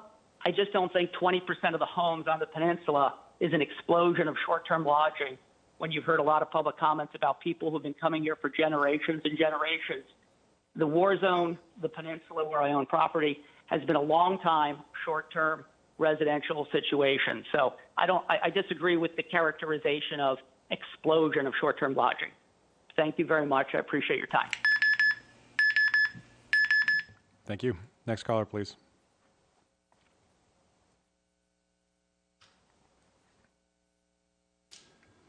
Now. Hi, go ahead. Yes. Hello. I'm Bud Reevely from Newport Island, and thank you for the opportunity to speak. Have a long history with Newport Beach. My wife's family purchased property here in the 40s. 3 generations have lived on 36th Street. My wife and I moved there permanently in 1991 after rebuilding a house, and then we subsequently moved to 38th Street here in Newport. I've seen a massive increase in STLs in my community, with the accompanying deterioration of quality of life that seems to diminish daily. I thought I had escaped the chaos of West Newport, but apparently not. The tragedy is that the loss of privacy, our peaceful enjoyment, the feeling of community, outsiders consider this a fun zone. We're also impacted by Finley Track, with whom we share a waterway. Bad acting renters can be plainly heard across the canal. We know that STLs have been part of Newport for many years. In 1992, you intervened to regulate, enforce rules, and collect revenue. When the regulations were first introduced to the council, they considered the following concerns. 1, commercial use in a residential zone. Apparently, this concern caused the council to exempt most R1 properties except those grandfathered in 1992. Well, STLs will eliminate this is another concern you had. STLs will eliminate long-term rental housing available. This is now even more pertinent. As a matter of state is pressing cities to add more housing inventory. And now you want to take more permanent housing out so people have to commute to work. This is ridiculous. The potential adverse effects you spoke of in 1992 to residential neighborhoods, such as excessive noise, late hours, parking, increased traffic. This sounds familiar, doesn't it? It's the same thing today. You're worried about non-payment of fees. We know there are unauthorized operators out there collecting money that you don't get. And the last item you had was the lack of management. And that still exists today. The council has suggested in the past that the professional management could be the answer to nuisance imposed by city employees to enforce the rules they vote in place. Our experience on Newport Island runs counter to that thinking. The thought may ease the conscience of the council, but the facts belie that proposition. I dare say we could mobilize 50 or 60 homeowners to come and talk to you about our grievances, but we can't because of the COVID problem. We want to be cut off from this. We want no more STLs on this island. We want those permits that are here to extinguish on the sale of the property, and somehow you can work that out. If it has to go to a niece or a nephew or a cousin or a brother or a son or daughter, that's fine. But when it's sold to a stranger, let it happen. All right. Thank you very much. Next speaker, please.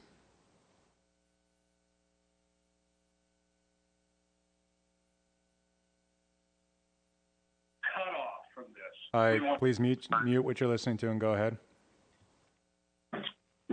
Hello, Mr. Mayor and the council. Thank you for having me. Well, I was disconnected a little bit ago because systems issues have a really big lag here. I just barely wrapped up listening to one of my neighbors talk. So my name is Ray Peden. Me and my wife Sabrina, we live on Newport Island, only for a couple, 2.5 years or so. We haven't been here for as many generations as many of our neighbors have. However, we moved here, as I've described before in the last couple council meetings, because this was not what maybe the rest of Newport Beach was on the peninsula, on this side of the peninsula anyway, was noticed for. We've heard from lobbyists. They're paid, and they're paid well to come and talk and very eloquently about their position. But here we are as neighborhood talking about the problems that we see. These problems are not being paid for. In fact, I'm up every morning at around 4 a.m. to talk to my parent company in Europe about how to manage our business in the fact that the pandemic and other things have taken almost 50% from what we're looking for. So I'm up at 4 a.m. It's pretty hard to do that and be cognizant and to be effective when I've been up all night because the short-term rentals have been continuously over and over waking up. We've heard from several of the people in pro of the short-term rentals on Newport Island. And in a one-off deal, it's not so bad. But when you got to get up every night and have a nice conversation with somebody you don't know about the fact that they're doing all these things that are impacting your life, it becomes an issue. And I have to say that, I wish I had, my billing rate is over $2,000 a day.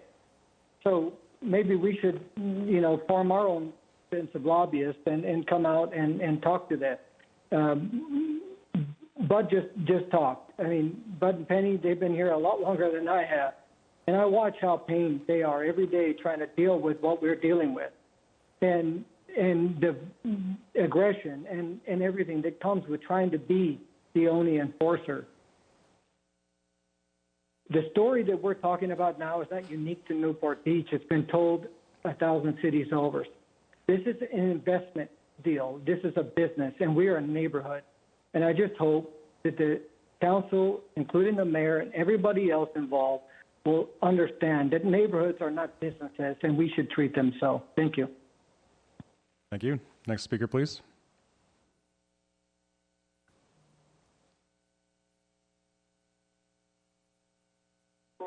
Hi, go ahead. Hello, my name is Penelope Gilbert. The Gilbert family has been on Newport Island since 1946. During that time, we have been residents and not renters. We have always kept our property for the family. I am now surrounded on both sides by short-term rentals. On one side, the short-term rental is owned by people who seemingly purchased it recently as an investment opportunity. one of the owners lives on the property, but uses Seabreeze as their agent. And because of this, whenever a problem arises, she makes herself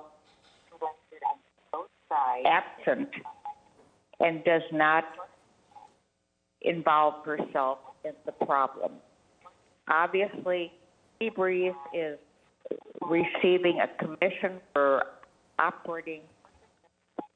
renting the property, and she's not interested. My only problem at the moment with the suggested changes is that if owner-occupied properties be also owner-managed. Thank you. Thank you. Next speaker, please. How many more do we have? Okay.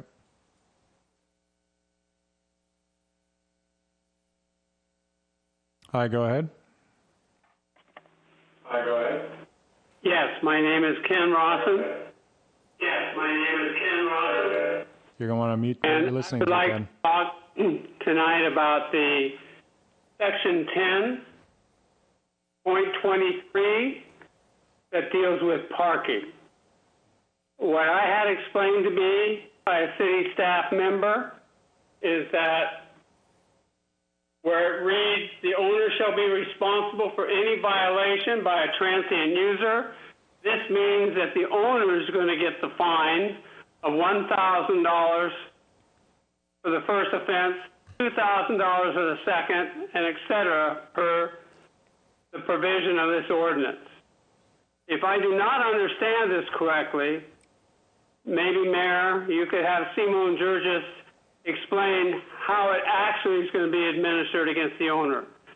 But if it is $1,000, $2,000, $3,000, and finally the owner gets their permit revoked, I think that's excessive for parking control.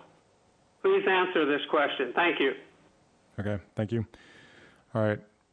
Next speaker, please.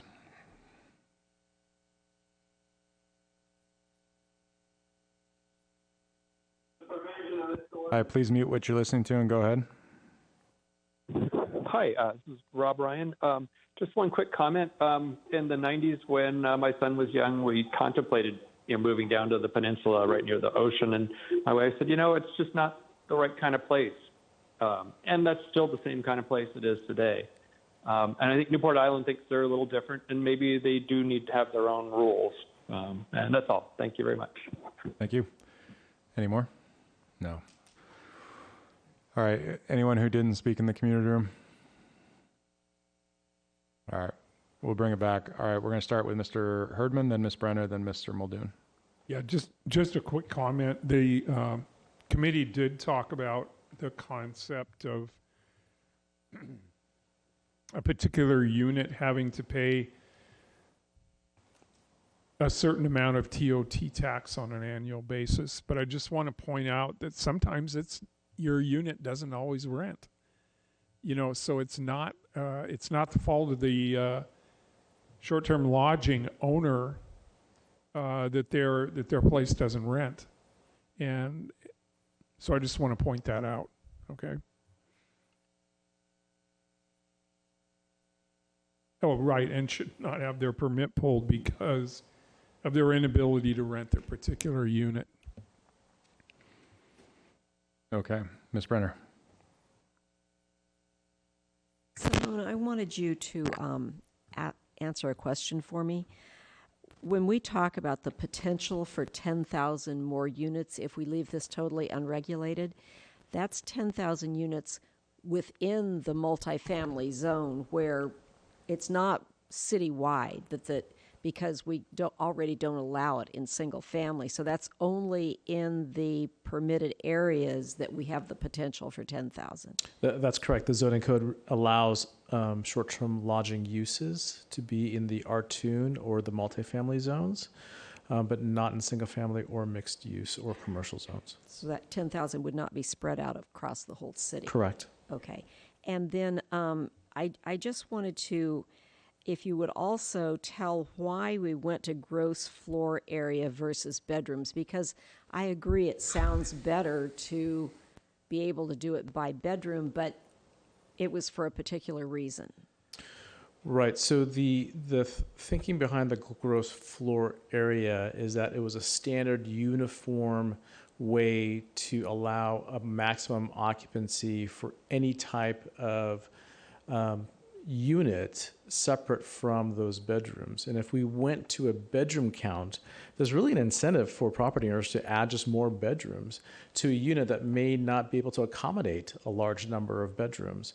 So it was simpler for staff to implement just something that was just based on a gross floor area, take the floor area, divide it by 200, and it gives you a maximum occupant load versus trying to go through and try to inspect or count the number of bedrooms. Or if somebody only has a 2-bedroom, they're incentivized to add more people. And from the ad hoc committee standpoint, the occupant load, the occupancy of these units was a problem. You had complaints called into the council members that there are large groups in these units. So it was a very simple, straightforward methodology to you really let the property owner declare the floor area. And then from there, staff can calculate what is your maximum occupant load. And we felt that it was an easy way to implement a maximum occupancy. Well, I actually like the bedroom count better, but we don't have the staff to go out and inspect all of these properties to determine how many actual bedrooms they had. So it was sort of a compromise that we came up with because we recognized we couldn't effectively enforce the bedroom count. So, and I understand it's confusing and that some people like one versus the other, which I kind of do too, but we just don't have the staff to do that. So then the only other thing was on nuisance guidelines. Do we have a nuisance guideline policy? Because someone indicated that we didn't, or that we needed to include it. We did hear that feedback that we needed to have at least a template of a nuisance policy or guideline. So that is up on our city's website. We do offer that. They can use our template or they can produce their own, but we have that available. Okay, and as far as immediate eviction goes, how could that be? One of the real estate firms, I believe, liked the idea of having that capability, but I don't know where the city would fit into that. No, the city doesn't have that authority to do immediate eviction. That was really between the tenant and landlord, or the tenant and the operating company. You know, that's why that was the idea of that hotline, is that way the communication can be directly to the property owner who's managing the property. If it's a large party or if there's any other issues or noise issues, the property owner would have language in their contract, and that would be a dispute between their short-term renters and themselves. But the city wouldn't be involved with that. Okay, and then the only final question is on the local coastal plan. And the question about timing, I think we just need more assurance that we've done everything that we need to have done there. I understand. Okay. Sorry, before I go, Mr. Muldoon, I forgot, there was a question, Mr. Harp, about the interpretation during public comments, specifically to the issue of number 23, the owner shall be responsible. It's on page 18-17. There's a question about, at the top there, the owner shall be responsible for any violation by a transient user of transient user's guest of any state or local laws that regulates parking that occurs while the transient user or transient user's guest is staying at or visiting the short-term lodging unit. The question was, if a person gets a ticket, so let's say they park in front of a fire hydrant or in a red zone or double park, and they get a ticket, is the owner now responsible for paying that ticket? So the owner would not be responsible for paying the ticket that was issued to the person who did the violation.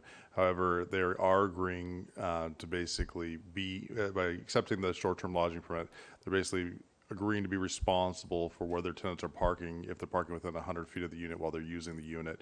I think that we would follow our standard code enforcement procedures, though, as opposed to just issuing people citations. It basically putting them on notice that they're having a problem and giving them the opportunity to correct that problem. So notice a violation, and then working with the property owners to try to get them correct before going into some of those more severe stages of issuing fines or looking to suspend or revoke. So I think it's dealing with it more as a code enforcement type of issue as opposed to a strict, here's someone parked, here's your ticket. It's more of trying to correct the problem and dealing with the use of the short-term lodging and the parking issues they may be having. Okay. All right, Mr. Muldoon. Thank you. I just heard something that I thought actually I would support. I don't think it's in here though. But we could require every operator to have a immediate eviction clause in order to have a permit in the city, could we not? Because I'm going to jump in just real quick. So we typically haven't gotten involved with kind of the relationship between the landlord and the transient user, but I do think that that's one of the provisions that we're contemplating for the nuisance abatement plan, because people need to be able to deal with their tenants, and under California law, when they're renting for short terms like this, they have the ability to evict. So I think we're going to handle kind of those type of issues and a lot of other issues through that nuisance response plan. But it's a good point. Yeah, because I think it's not I wouldn't view it as a taking of a property right. Actually, it's a tool that the property owner can use. Switching gears, Grace, who's in charge of our parking contractor?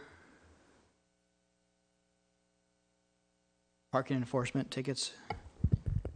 Well, we do have parking enforcement through the police department, and then our outside contractor is through our finance department. Okay. Mm-hmm. Can I talk to someone from finance about that first and then the chief second? Sure. Just want to take care of this tonight. It's like, why not? Hi, Dan. Hello. That's right. Isn't that funny? There's no business like the parking business, right? It's a finance guy. Can you tell me, could we put in the contract a clause that says without any extra money, they will regularly do more driving through these areas, including Newport Island, which I would argue is kind of hard to find and they wouldn't even know to regulate it otherwise? Absolutely. We can coordinate with the police department and have them dispatch them directly, but Chief Lewis and I were already texting while we were talking about that enforcement. That means the guy in the white car, gal, who has the cameras, looks like a Google car, the cameras are giving us citations. We can require them to cite violators in Newport and other areas where there's disproportionate number of short-term lodging. Yes, and the only qualifier is that I don't believe they can cite for CVC violations. So okay, yeah, so they're only parking. Right. What's in the municipal code? Not moving violations under California state law. Right. Perfect. I don't think we need to hear from the chief. I think that answers that. Great. I would like to informally request that. And we are looking, and as Dan just mentioned about text messages going back, and we have been talking about reallocating the resources on our contractor side to focus on these types of parking violations in short-term, where there's more short-term lodging complaints on the parking side. And I'm happy to do that and see as much as we can reallocate. But I also think as we look and depending on the level of complaints, I mean, we still do have parking issues in other parts of the city. So if it turns out we need to do additional, then I need to have that conversation and also talk with council about that. But obviously, the first priority is to see what we can reprioritize within the contract we have. Yeah, just because I think the two examples, one is Fashion Island, they're policing regularly, or they're not policing, but patrolling regularly. It's like Disneyland, there's no problems with Fashion Island. And then a lot of the citizens get the street sweeping citations like clockwork. I know they have to be done, but I would argue this is more important. Thank you. Thank you. Ms. Dixon.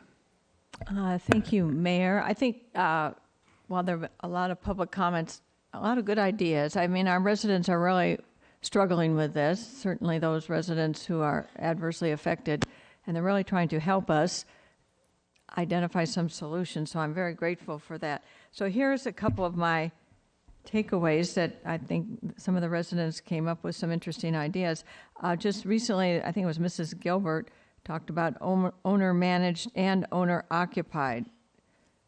I like that. Now, she was referring specifically to Newport Island. We could sort through that later, but maybe in certain areas where there is intensity of use, we should be considering that. Simone, if wouldn't mind if coming forward. I think Carol McDermott mentioned there's some problems with the hotline. I know it's in startup mode and just getting it up. Do you want to just address how it's progressing? We definitely have heard those complaints with regards to kind of that longer wait time, longer than we want. And so we are addressing it with our vendor. They're aware of the issues and they're just working through it. And it just takes us just a little bit longer than we wanted. We don't want to hear that there's a delay on that response, but we understand and we're working through that. Yeah, we got to get that fixed. Okay, thank you. Back to parking. Ken Rawson and I talked, and they're owner operators, and two comments I'll make because he mentioned this, that because he and his wife Carmen take pride in their property and want to make sure that they are not creating disturbances with their adjacent neighbors with their short-term rental unit. They are very diligent about enforcing parking and trash and noise all down the list. In fact, to the extent that they are so rigorous about enforcing their own rules, frankly, and over and above what the city does, that they do not have high ratings on Yelp. And it does not bother them because they feel that they are protecting their neighbors and their neighbors show appreciation for that. So I thought that was an interesting comment. Also, they had an interesting suggestion about parking that one of the reasons we've gone to this suggestion about citing the owner of the property within 100 feet of the rental unit, et cetera, is because police could not, or traffic control could not determine where that car was from.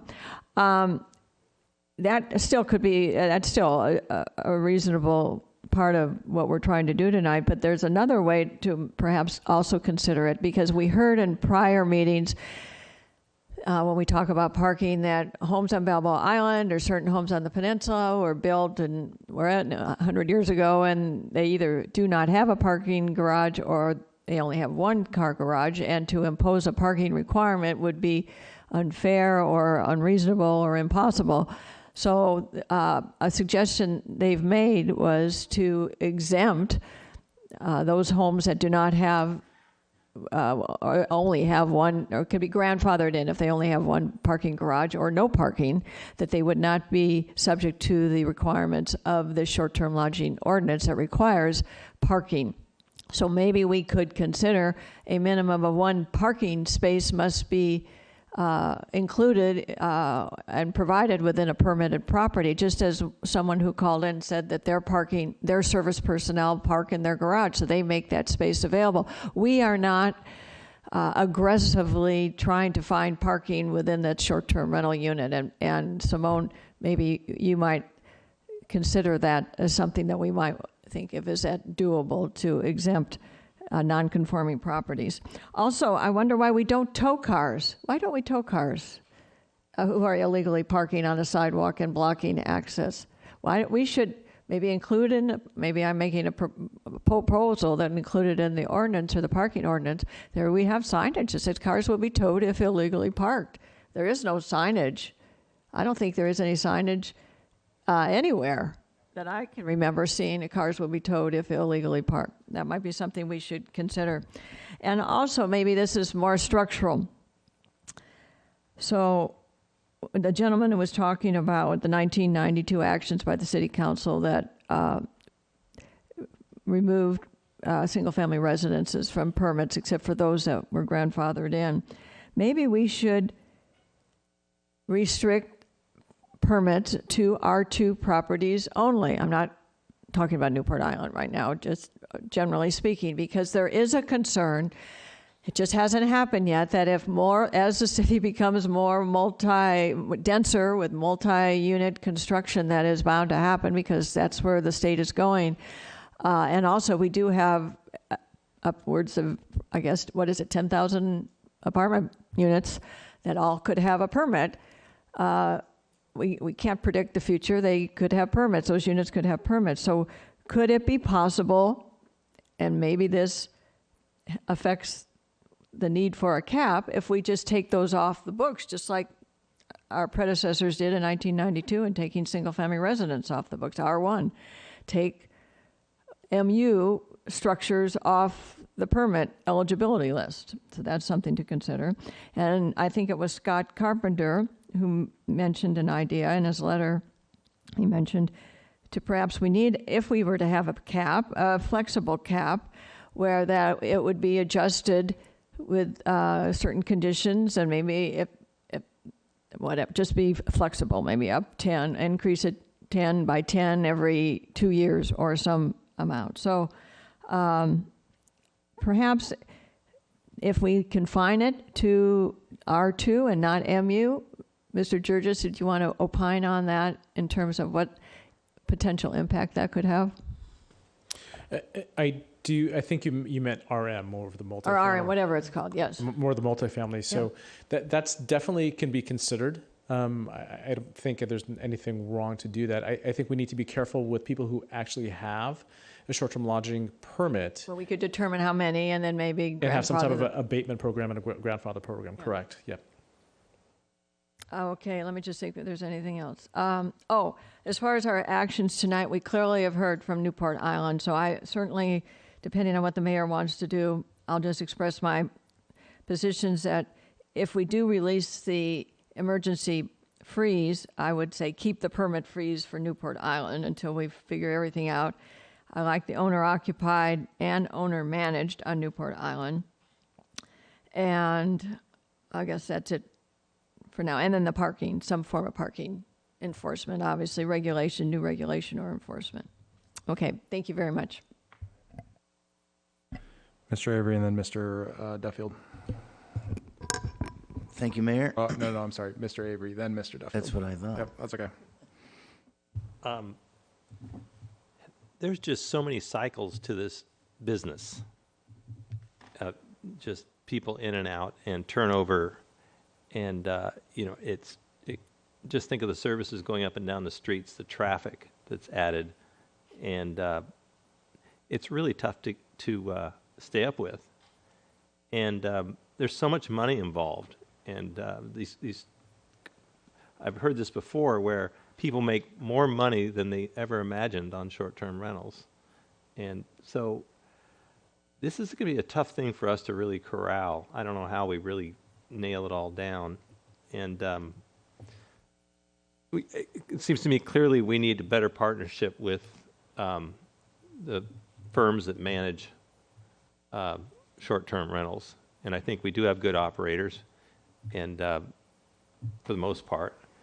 But we just have to start working more closely to make this work out to the point where people, when they come to this town, they know they can't have a giant party, on their, next door to someone who's got a family at home. It's not, we can't be a party destination. But that's what a beach is a lot of the time. So, this is a really tough thing. And I don't think we can really enforce our way out of it. This is more of a partnership between the city and the people that are doing this, and the firms that are helping owners manage their places. But I think we've all traveled to Airbnbs in different places, and they're very well managed, and the parking spots are there, and it's all set up. But we were never built for that, and so it makes it tougher. So I am in favor, certainly, of making reasonable changes and supporting some of these new ideas. But they have to move us forward, and they have to be relatively simple. They have to work, and we can't be chasing ourselves with sort of poorly thought out policy. Towing cars is a big deal, and I don't know if we can just yank people's cars out of places. I don't see it happening much anymore. I know on Coast Highway where I worked, there would be a car sit for 4 days. We'd call, and then it would get marked, and they would wait for 3 days. And I thought, well, 3 days is it. We'd call, hey, 3 days is up, and nope, it wouldn't be towed. So there's some things happening that seems to me with enforcement, and we need to really dive down, why is it so tough to do these enforcement things? And we certainly want to be welcoming. And it just seems to me we can get to a place. We've basically got Disneyland. We've got Disneyland. It's just instead of being operated by a very well-run private firm, we're being operated by a governmental entity that's pretty inefficient in many ways compared to private business. So we really have a tough time getting our hands around something like this. But we've just got to work, I believe, on the partnerships with the with our businesses that have these, that are managing these short-term rentals, and we've got to demand professionalism. And I think many of them are professional, but they have to be willing to hire the people to really manage it as a private individual would manage it. I think if you've got 100 firms to manage and you've got 3 people to do it, it's just not going to work out. If you've got 100 STLs, so and I think we just got to bring these entities that are running these short-term rentals in closer. And if they're not in town, if they're operating from some remote location, like they're operating from Europe or they're operating from another state, I just don't know how we do business with them. They really need to be here. So, and I know several of them that are here and they do a good job and they take pride in it, and they really get after their tenants when they have a problem. They deal with it. But I think we're headed in the right direction, but I think this is going to take more time, obviously, to kind of, for us to, as a body, to agree on really the right steps forward that don't further cause issues down the road. Thank you. Mr. Duffield, and then I'll go after that. Thank you, Mayor. Well, I want to start out with thanking our ad hoc committee. Thank you, guys. You've really put in a lot of time.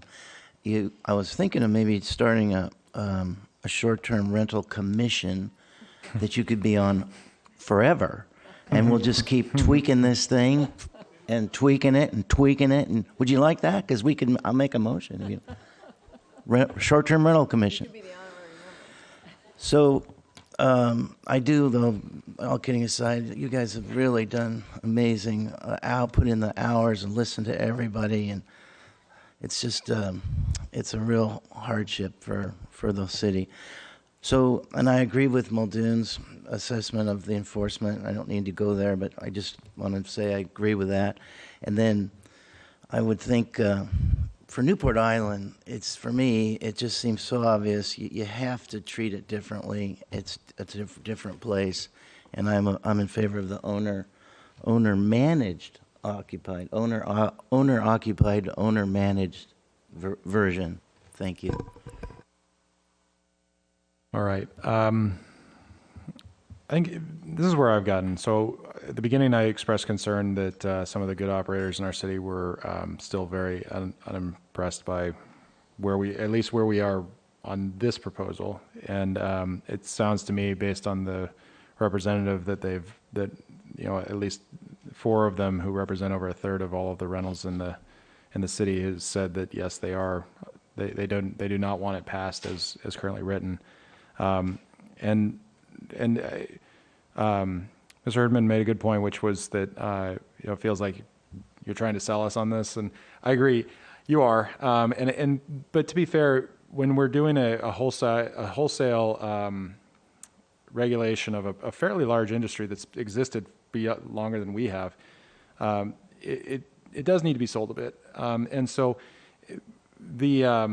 especially when when something like that requires an LCP to be brought forward. And I will say to Ms. Brenner's point about needing to feel like we've done the procedure right. I do not feel that we've done the procedure right, and I'm concerned about that.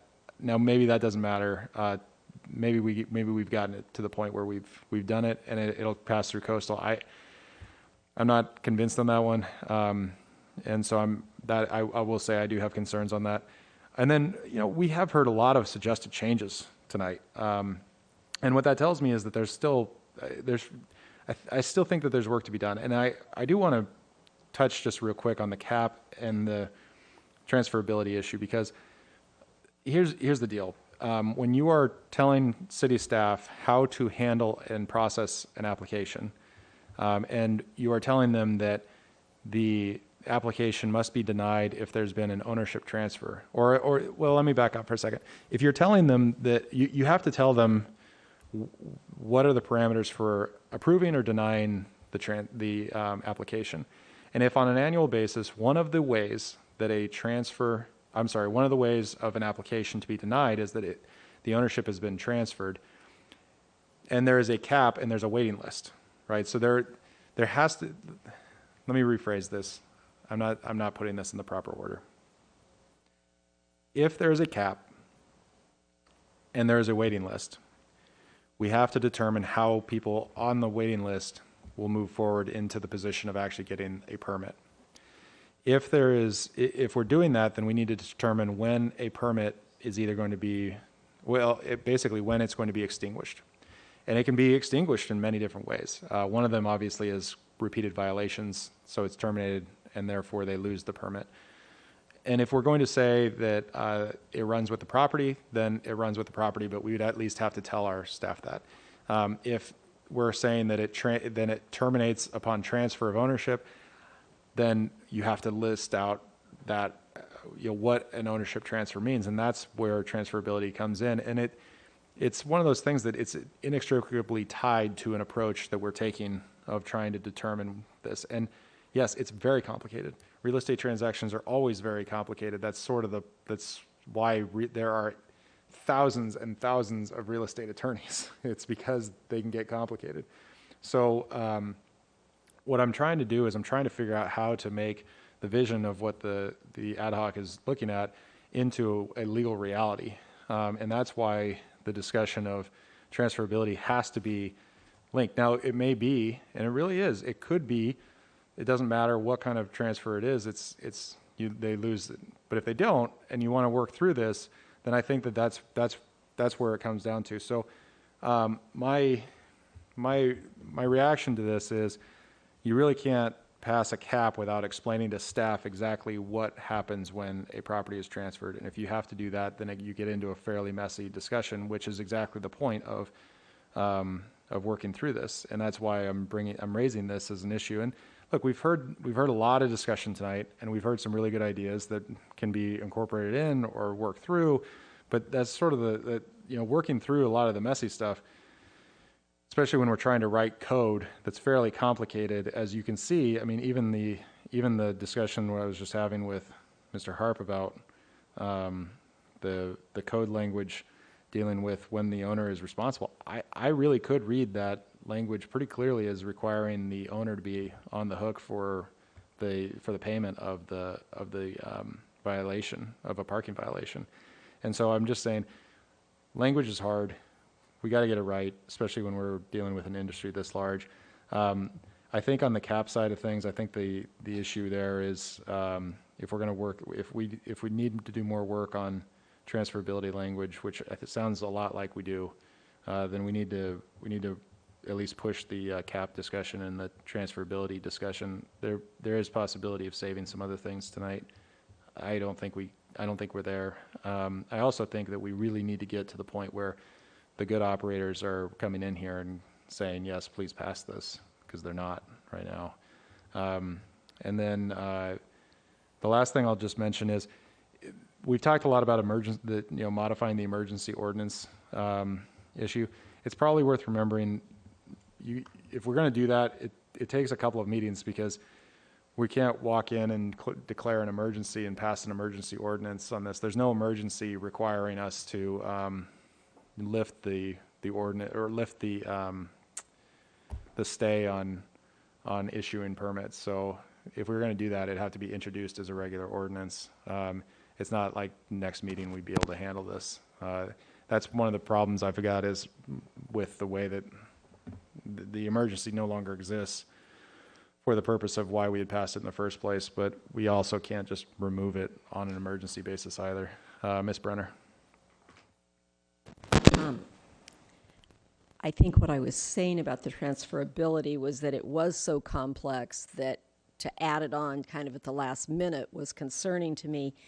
But I also feel like we need to get this to move forward. It's like we have been working on this for so long, and not that we would move it forward if there wasn't reason to do that, but I would be willing to leave the transferability in there that you put in the last time and move this forward tonight, because we need to get to coastal. And if we need our cap to go through coastal before it gets removed from the emergency ordinance, what we don't want to have happen is have, be up at 2,000 units before we are able to get this through coastal. So I would like to make the motion that we approve this tonight as written and move forward, and then we will be making, we can bring back to council adjustments to the ordinance as we go along, but we need to get this on the books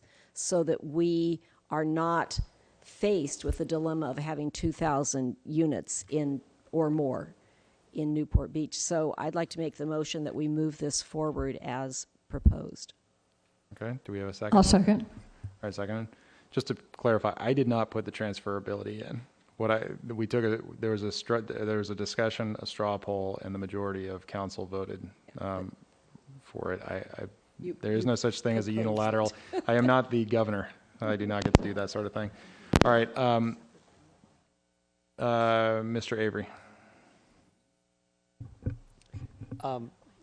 So, U.S. Forest Service cabins are leased, and people trade them on the open market. And moorings in Newport Harbor the permits are traded. At Catalina, it's the same situation. At Santa Barbara Harbor, the slips are sold on the open market. The right to lease the slip are sold in the open market. And it creates all kinds of things. People have derelict boats basically in slips because they're just riding out the appreciation of the slip. I just think that's bad policy. It may work here, but I think ideally we find a way for it to, the owner sells the house, however you figure that out, and then you have I think a lottery is a good idea. We're issuing banknotes almost when we give a permit to somebody. They're just that gives them a right, the right to, for the time they have it, to print. And then, but to be able to transfer it with the property is another windfall that I don't think nothing has been done to deserve it, in my view. So it just doesn't seem right. So I think, we had this problem with moorings, and the same thing. People were profiting off moorings. People were buying moorings up, and during times of appreciation, and then putting them on the market and turning them. So. And I know when I talk about this, a lot of people, they don't like that. But I'm looking at it from a broad policy perspective, and it doesn't say I wouldn't support transferability, in a way that someone can pass down over time. But I think if you really want good policy, I think the other way would be more equitable, if you will, for people to be in a lottery and to have these things come up on a more regular basis due to the matriculation, if you will, of the owners, would be cleaner, and it would give more people a shot at it. So, I'm sorry. I think again, these are such big subjects. I think we really need to run them down. I'm just concerned with, anything hastily done, and so. I'm just saying it. I've always felt that way about this stuff, and but I wouldn't. I'm not feeling up to making a motion on it because I think we would need to really describe, what it would mean, what the title would be. And I was talking to Councilmember Muldoon. Somebody's already figured this out. We just haven't seen it yet. But in many communities, in many places, it's the same issue, and so. They've sort of figured this out, and I assume the committee just looked at those, gave a survey out to see how they were doing it, because it's boy, we're not unique here in any way. So I think I would just like to see how other municipalities are dealing with this, because I think they're all issuing permits, right? And maybe they all do just stay with the property forever, but it's quite a thing to hand out and to withhold, right? When you've got many people that want into the market but they can't get in, and the only way they can get in is they can buy in. And if this was all private business, it'd be totally different, but it's not. We're a part of it. Thank you. Ms. Dixon. Okay, to that very same point, on page 18-15 on the proposed ordinance related to transferability, I mean, item number 1 relates to owner transfers to a family trust and detail around the family trust estate. And item number 3, owner transfers the ownership to an immediate family member, and that's defined there. I mean, that's my own belief. That's as far as I would go, is keeping it within a family. And maybe there's a time limit attached to that, maybe 25 years or 50 years or something like that. Again, I'm proposing that, and obviously that needs to be debated and discussed and determined if that's even feasible. But if there is transferability within the family, and then let it stop, but not to a private entity, an LLC, that's separate from the family. I think it should, if we do transferability, I support limiting it to the family. I don't know if that's a secondary motion. How do we want to deal, Mayor, on Newport Island? Is that going to be a separate item with the straw vote? Okay, so I won't deal with that. So I support Ms. Brenner's motion, just to restate the 3-night stay, the 1550 cap, if adding regulations related to transferability of permits to be finalized, and the ones that are in here, we clearly have to still work on. Establishing a minimum age of 25, which actually the property companies have said that they do anyway. And requiring each owner to be responsible for parking violations if that's determined. And I think the city attorney says that that's doable, that's legal, and according to Hoyle, I would be supportive of all of those items. So I support that, the motion on the table. Mr. Herdman. Yeah, one last comment. Brad, we did extensive survey work. Our staff did a survey, and then Spawn did a survey for us, and they surveyed every beach city up and down the coast of California. Then they went back east. They went to New York. They went to Chicago, found out what all their policies are and regulations and that type of thing that have to do with short-term lodging. Transferability never came up in any of that survey work. Interesting. Bottom line here is that we need to find out from Coastal if they're going to allow us to establish a cap and if a 3-night minimum stay is going to be okay. If we get the nod from Coastal that this is okay, then we've got more work to do. If we don't get the nod from Coastal, all this talk is for naught. So we really need to move forward with this to find out from Coastal what they're going to permit us to do and what they're not going to permit us to do. And then we'll roll up our shirt sleeves and keep working. But I mean, it has to be a project that goes before, excuse me. No, go ahead. Simone, doesn't it have to be a defined project, or can you have a kind of a conceptual conversation with Coastal? Sorry, we've had conversations with Coastal. They're interested in what the council is going to decide upon. There is some support. Definitely, it'll be a long road, but there is support from the Coastal side. To what extent, I'm not sure yet. Oh, really? Okay. All right. Thank you. Mr. Avery. I'm okay. Okay. All right, well, we have a motion and a second, and I guess we'll go ahead and vote. Yep. Just so I understand, what transferability is included in this motion? So the motion is the staff recommendation, so it's exactly as written. It's all three? Yep. Okay. That I will, just for the record, I'll be voting to repeal the ban or lift the ban, but against the ordinance for the reasons I think it's more of an enforcement issue. Thank you. Mr. Harp, you look like you want to say Yeah, something. can I make one quick modification? I see what you're saying about number 23, as far as the conditions on page 1817. I'd propose to change it to say the owner shall ensure that any transient user or transient user's guest complies with state or local law as the beginning. That responsible word, I think, makes it confusing, and I think that would clarify it if I could incorporate that into the motion. Is that acceptable, Ms. Brenner? And then Ms. Dixon, you were the second. Is that acceptable, the language change? Say it again. The language change is basically, they're not responsible for it takes away the concern about whether they're responsible for the actual payment of the penalty. Right, I agree. I'm okay with that. Yeah. Okay, go ahead and vote then. So, and transferability is all what's in the proposed language here. It's for everything, right? That's what the motion is, yes. Oh, What?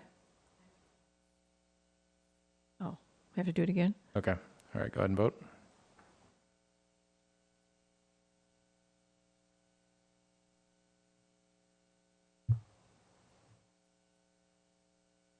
Prior to reading the vote, I'll read the ordinance title for ordinance number 2020-26, an ordinance of the City Council of the City of Newport Beach amending portions of Chapter 5.95 of the Newport Beach Municipal Code relating to short-term lodging, with Mayor Pro Tem Avery, Mayor O'Neill, and Councilmember Muldoon voting no. The motion carries 4-3.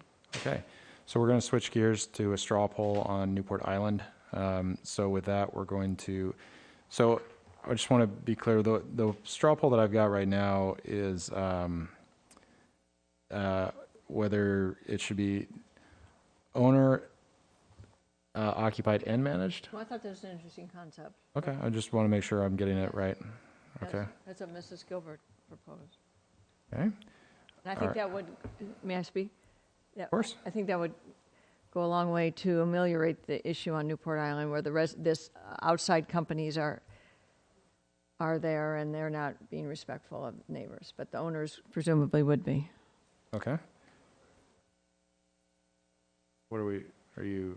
We just want to make sure whether it's, if you're going to make changes on Newport Island, whether you're going to grandfather people in, or if it's, if it's going to be on a going forward basis, and the existing people are allowed to continue to operate, or if there's going to be some other proposal. All right, I'll bring that back. I'll straw poll that. All right, any other suggested changes to straw poll for bringing back? Is that it for Newport Island? So it's just owner occupied? Well, hey, sorry, just a second. Mr. Avery, did you have something? No.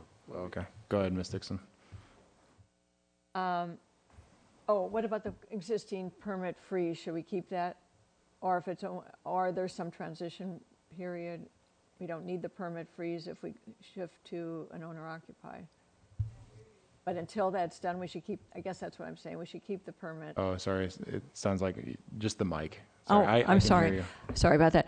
Okay, so I think I would propose that we keep the permit freeze for Newport Island until we shift to a system with owner occupied, owner managed. Okay. Anything else? So I think I need to jump in here. So the freeze on the issuance of permit is tied to the emergency. And that's how you have to be thinking about it.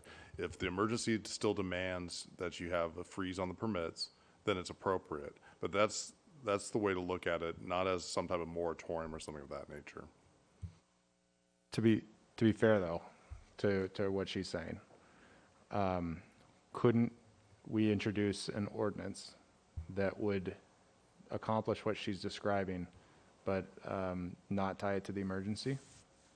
Because, I mean, the reason we passed the emergency ordinance in the first place, because we declared an emergency and found it. So we're not talking about bringing it back as an emergency now. We're talking about it as... Okay, I thought you were proposing to bring it back as an emergency ordinance. No, this would be... None of this is being proposed as an emergency. Okay. So all of this is being proposed as a modification, as a changed ordinance. Yes, you could do some type of moratorium, or you could do, you could modify the ordinance. But, Okay. okay. Yep. All right. Go ahead. Go ahead, Mr. Avery. So I just want to be clear. So I'm really interested in getting, like we all are, relief for Newport Island as soon as we can. So so at what point, what's the transition point where we go from Where we are. where we are to actual people living there and managing their properties? Well, the mayor speak that I mean- if we pass this ordinance, it has to go through that process, but in And the, there's a time element, right? But I think I just don't want it to drag on, right? I don't know. No. So- Doesn't do them any good unless we implement at some point. may I make a comment? Yep. And we start enforcing. Start ticketing cars, not warning cars, we ticket cars. And I think the code enforcement is challenging because everything has to be witnessed. Short of putting a little pup tent out there and letting the code enforcement live there, I don't know how we're going to catch all these people, but at least on the parking and the noise issue, Well, that's immediate, right? so that's enforcement. And then we bring back, we've just said this, so we'll bring it back with a proposed ordinance at the next meeting, perhaps, correct? If it might require 2 meetings, but yeah. All right. Okay. All right, so here's what I think we need to take a straw poll on. I'm going to rephrase the last one just a little bit because I think I understand a little bit better. The first straw poll we'll take is on whether the this is an interesting issue. I understand the point that Aaron's trying to make. I just want to make sure I work through it properly. Let's start with the easy one. So the easy one is to explain. That is not to vote, but to explain. The easy one is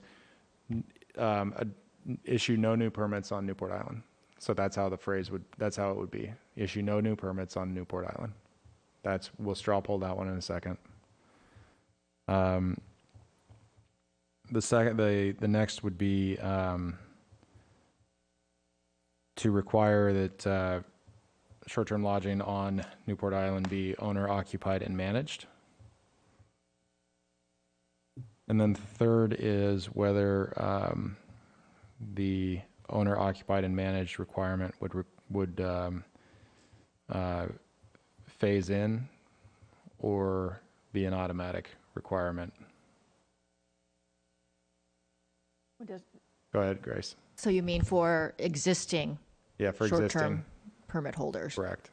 Okay, I just want to make that very, clear what we're. Yeah, because I feel like I have a sense of the council. I think I know where the question on the issue no new permits is going to go. So that's why I'm maybe not building in that one. Anyway, go ahead, Joy. I know it's hard. Yeah. I'm working through it. That last one, as far as, I think we need to know what we can do.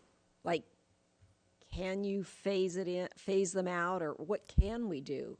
Oh, okay. So we can add in an additional one to phase out all permits over the next 2 to 3 years. Yeah, but can you do that? That was my real question. Is what do we? Well, have to if take the legally? advice What if can the we do? advice if the advice is that you have an annual permit and the and you don't renew after a certain time period, if that's what the advice is that we can legally do that, then that's the answer, right? So I think probably the best way to approach it would be to kind of allow the existing people to amortize out, what they expected, things to be when they purchase the property, as opposed to kind of doing something that's real short term. So allow them to, have maybe 10 years to amortize out, the value. Some people bought these as investment properties, as opposed to just ending it immediately. Well, why can't, could I ask me? Go ahead. The existing permit holders, when they have to come up for renewal, if the property owner wants to shift to owner-occupied, owner-managed, they still may with the existing permit. I thought, yes, I guess that's true. So that's an option. Yeah, I think most of them that are there, Correct. probably didn't contemplate that scenario, maybe not even live in the state. So they may transition to that, and if not, then they have an abatement period, perhaps. Okay. We'll go to Mr. Avery, then Mr. Herdman. It's a fun night. All right. Yeah. I think I know the answer to this, so I'm going to pull out. Okay, Mr. Herdman. Just real quick, Diane, the trouble with that is that all 17 units on the island could become owner-occupied and owner-operated. So are we really accomplishing what we want to for Newport Island, what we're trying to accomplish for them? That's a valid point, but the owner-occupied, owner-managed is different than what's currently being done now in those units that are causing the problems. That's true. That's true. So my hypothesis is, Or your assumption is that the situation's going to improve. yes. Okay. Under those conditions, yes. All right.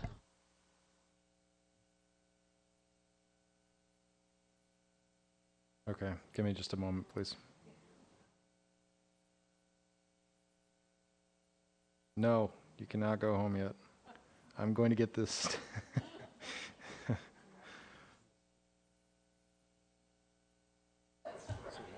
Yeah, can we introduce a charter amendment to require a new commission? I'm kidding. All right, so we're gonna, man, Aaron's face was not impressed. All right, so we're gonna go, let me ask this. If you were going to have the transition, what would the transition be? Length of time? Typically, what do we have, 30 days, 60 days for a new ordinance to take effect? You would want it to go immediately? Or, oh, all right, so 30 days? No, I I'm think sorry. this is the abatement period. Yeah, I right? apologize. What I mean by that is, so you have, let's say you have an existing short-term lodging permit, Yes. and you would like that permit to transition transition to an owner-occupied and managed property. How long before you would require that transition? Yeah, it's basically a grace period, an abatement period, an amortization period, whatever the period is. Yeah. Like, is it 1 year? Is it 2 years? Is it 3 years? What's the? Well, I think we're going to, as I'm sitting here thinking about this, there are probably lease agreements between the property owner and the rental company, and that may be for a period of time. So I would like to say 30 days, but I don't know if that's reasonable. Maybe it needs to be 6 months or the length or to the end of the rental agreement. If it's less than 12 months or less. I mean, I'm just making that up, if that makes sense, to be fair. Well, it's a big shift for a lot of people, right? They're single-family homes, and so they would have to, they live somewhere else, and they'd have to move into this home and then live in the home while I've rented out. It's a tough ask, and it would involve a lot of disruption in someone's life. So, you know, Want longer you time? definitely want to give them some runway, I would think. I agree. You know. And people may choose to, if they're able to transfer, they may choose to sell the home to somebody who does want to own it and occupy it, but that might take some time as well. You know, especially if they live out of state, there may be people who don't want to, you know, comply with that type of model. So I'd recommend having a longer period of time, you know, to allow for the transition. So you could do it. You could do a 24-month. No. Okay. Well, hang on. That's why I'm asking. I'm hearing 24 months over here. Who wants 12? Who wants 6? I mean, no. I'm not trying to be an auctioneer here. I'm seriously trying to work this through. So. Yeah, I would think it would also be important as we talk, like real estate transactions take time, and this is a pretty significant change. So. Well, that's why I say 12 months or less. I would just advise a longer period. What, I can't hear you. I think a longer period is just more helpful given the significance of this change in real estate transactions. Any longer than 12 months? Yes. I think you need a couple years. Really? Quite honestly, because they've got rental agreements, but in the meantime, we're going to be enforcing like crazy. I mean, it's not going to stay as bad as it has been, but it seems like you've got rental agreements for maybe a year and then trying to sell it. I don't know, does that seem fair? Like, It does. Yeah, it does. Because this is a pretty massive shift. I know. Yeah. I mean, look, here's the deal. You They basically have to go to coastal.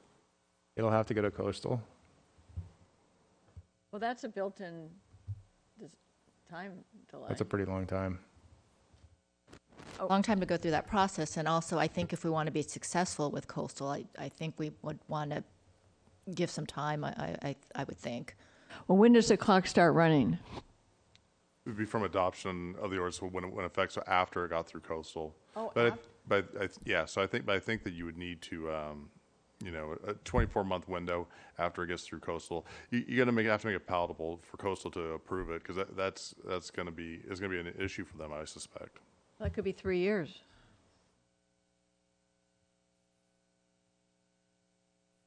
If we, I will tell you, I would not raise my hand for this, but I've got to at least ask.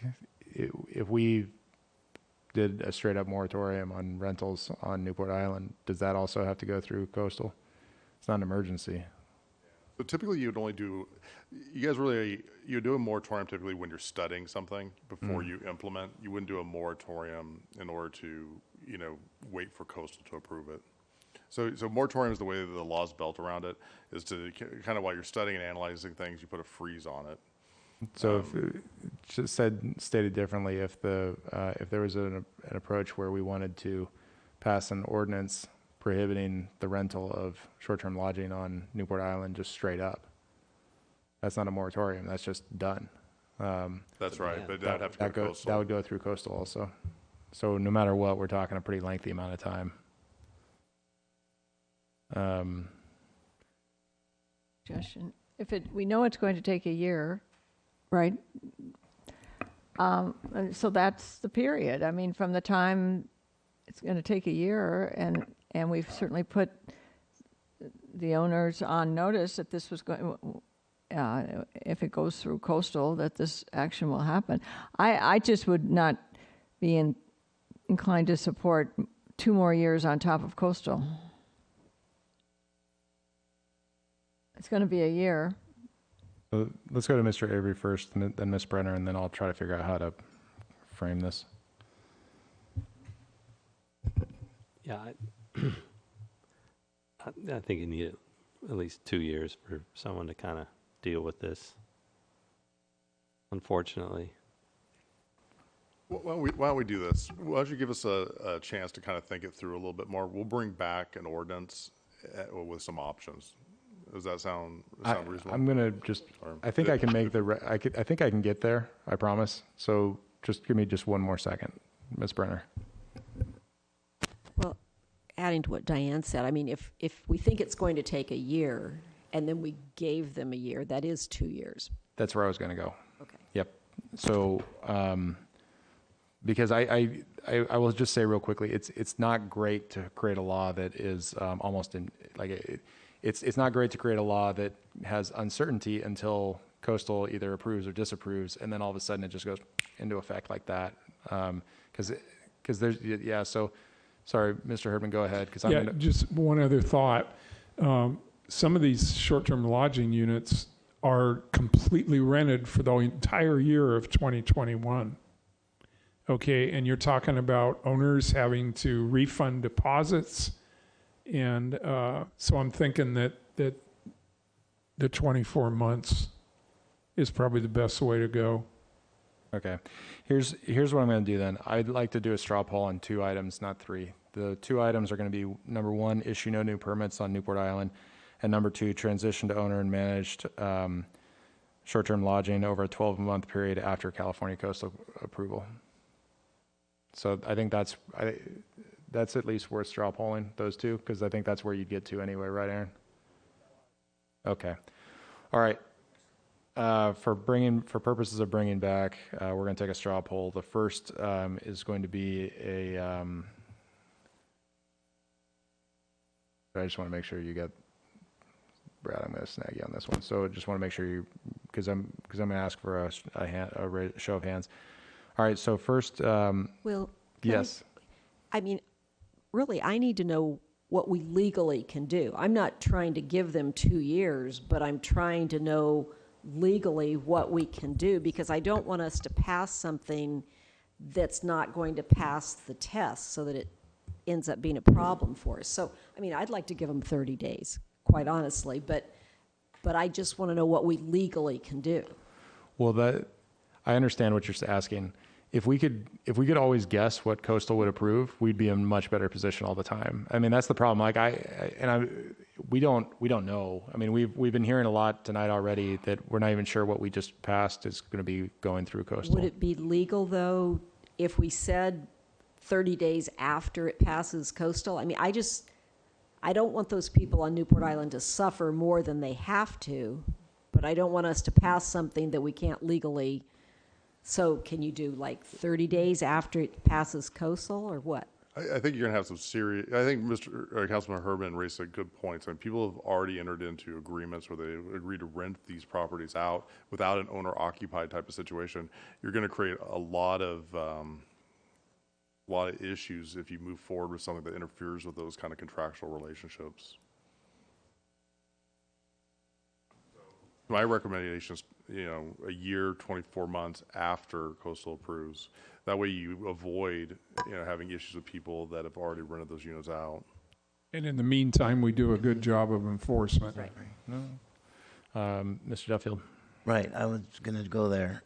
So if there was a way to create some sort of fund or allocate some sort of money so that our staff knew that, and our city manager knew that we all agreed that this was going to cost more, then I'm okay with the 24 months. Oh, but if you gotta, these people are suffering now, today, and their property values are plummeting, and they can't wait 2 years. But however, we need to tell our staff that we are sympathetic to these people. We have the money. We need to allocate the monies to enforce it.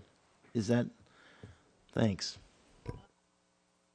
So are we talking 12 months coastal plus 12 months? Okay, so that's 24 months. Yeah. And then we're going to be doing enhanced enforcement during this period of time. But I mean, that's not an ordinance issue. That's why I haven't raised it during this discussion, because it's not right. Okay. All right. Straw poll. First item is issue no new permits on Newport Island. If you'd like to see that, raise your hand. That would be everyone except for Councilmember Muldoon. All right, and then the next is transition to owner and managed over a 12-month period after Coastal Commission approval. Again, everyone except for Councilmember Muldoon. And the mayor. That's My okay. apologies, and the mayor. All right, that ends another night of short-term lodging. So I'll tell you what, I know we only have one item left, but I'm gonna take a 5-minute break for just, yeah. All right, 5-minute break, 9:10 return.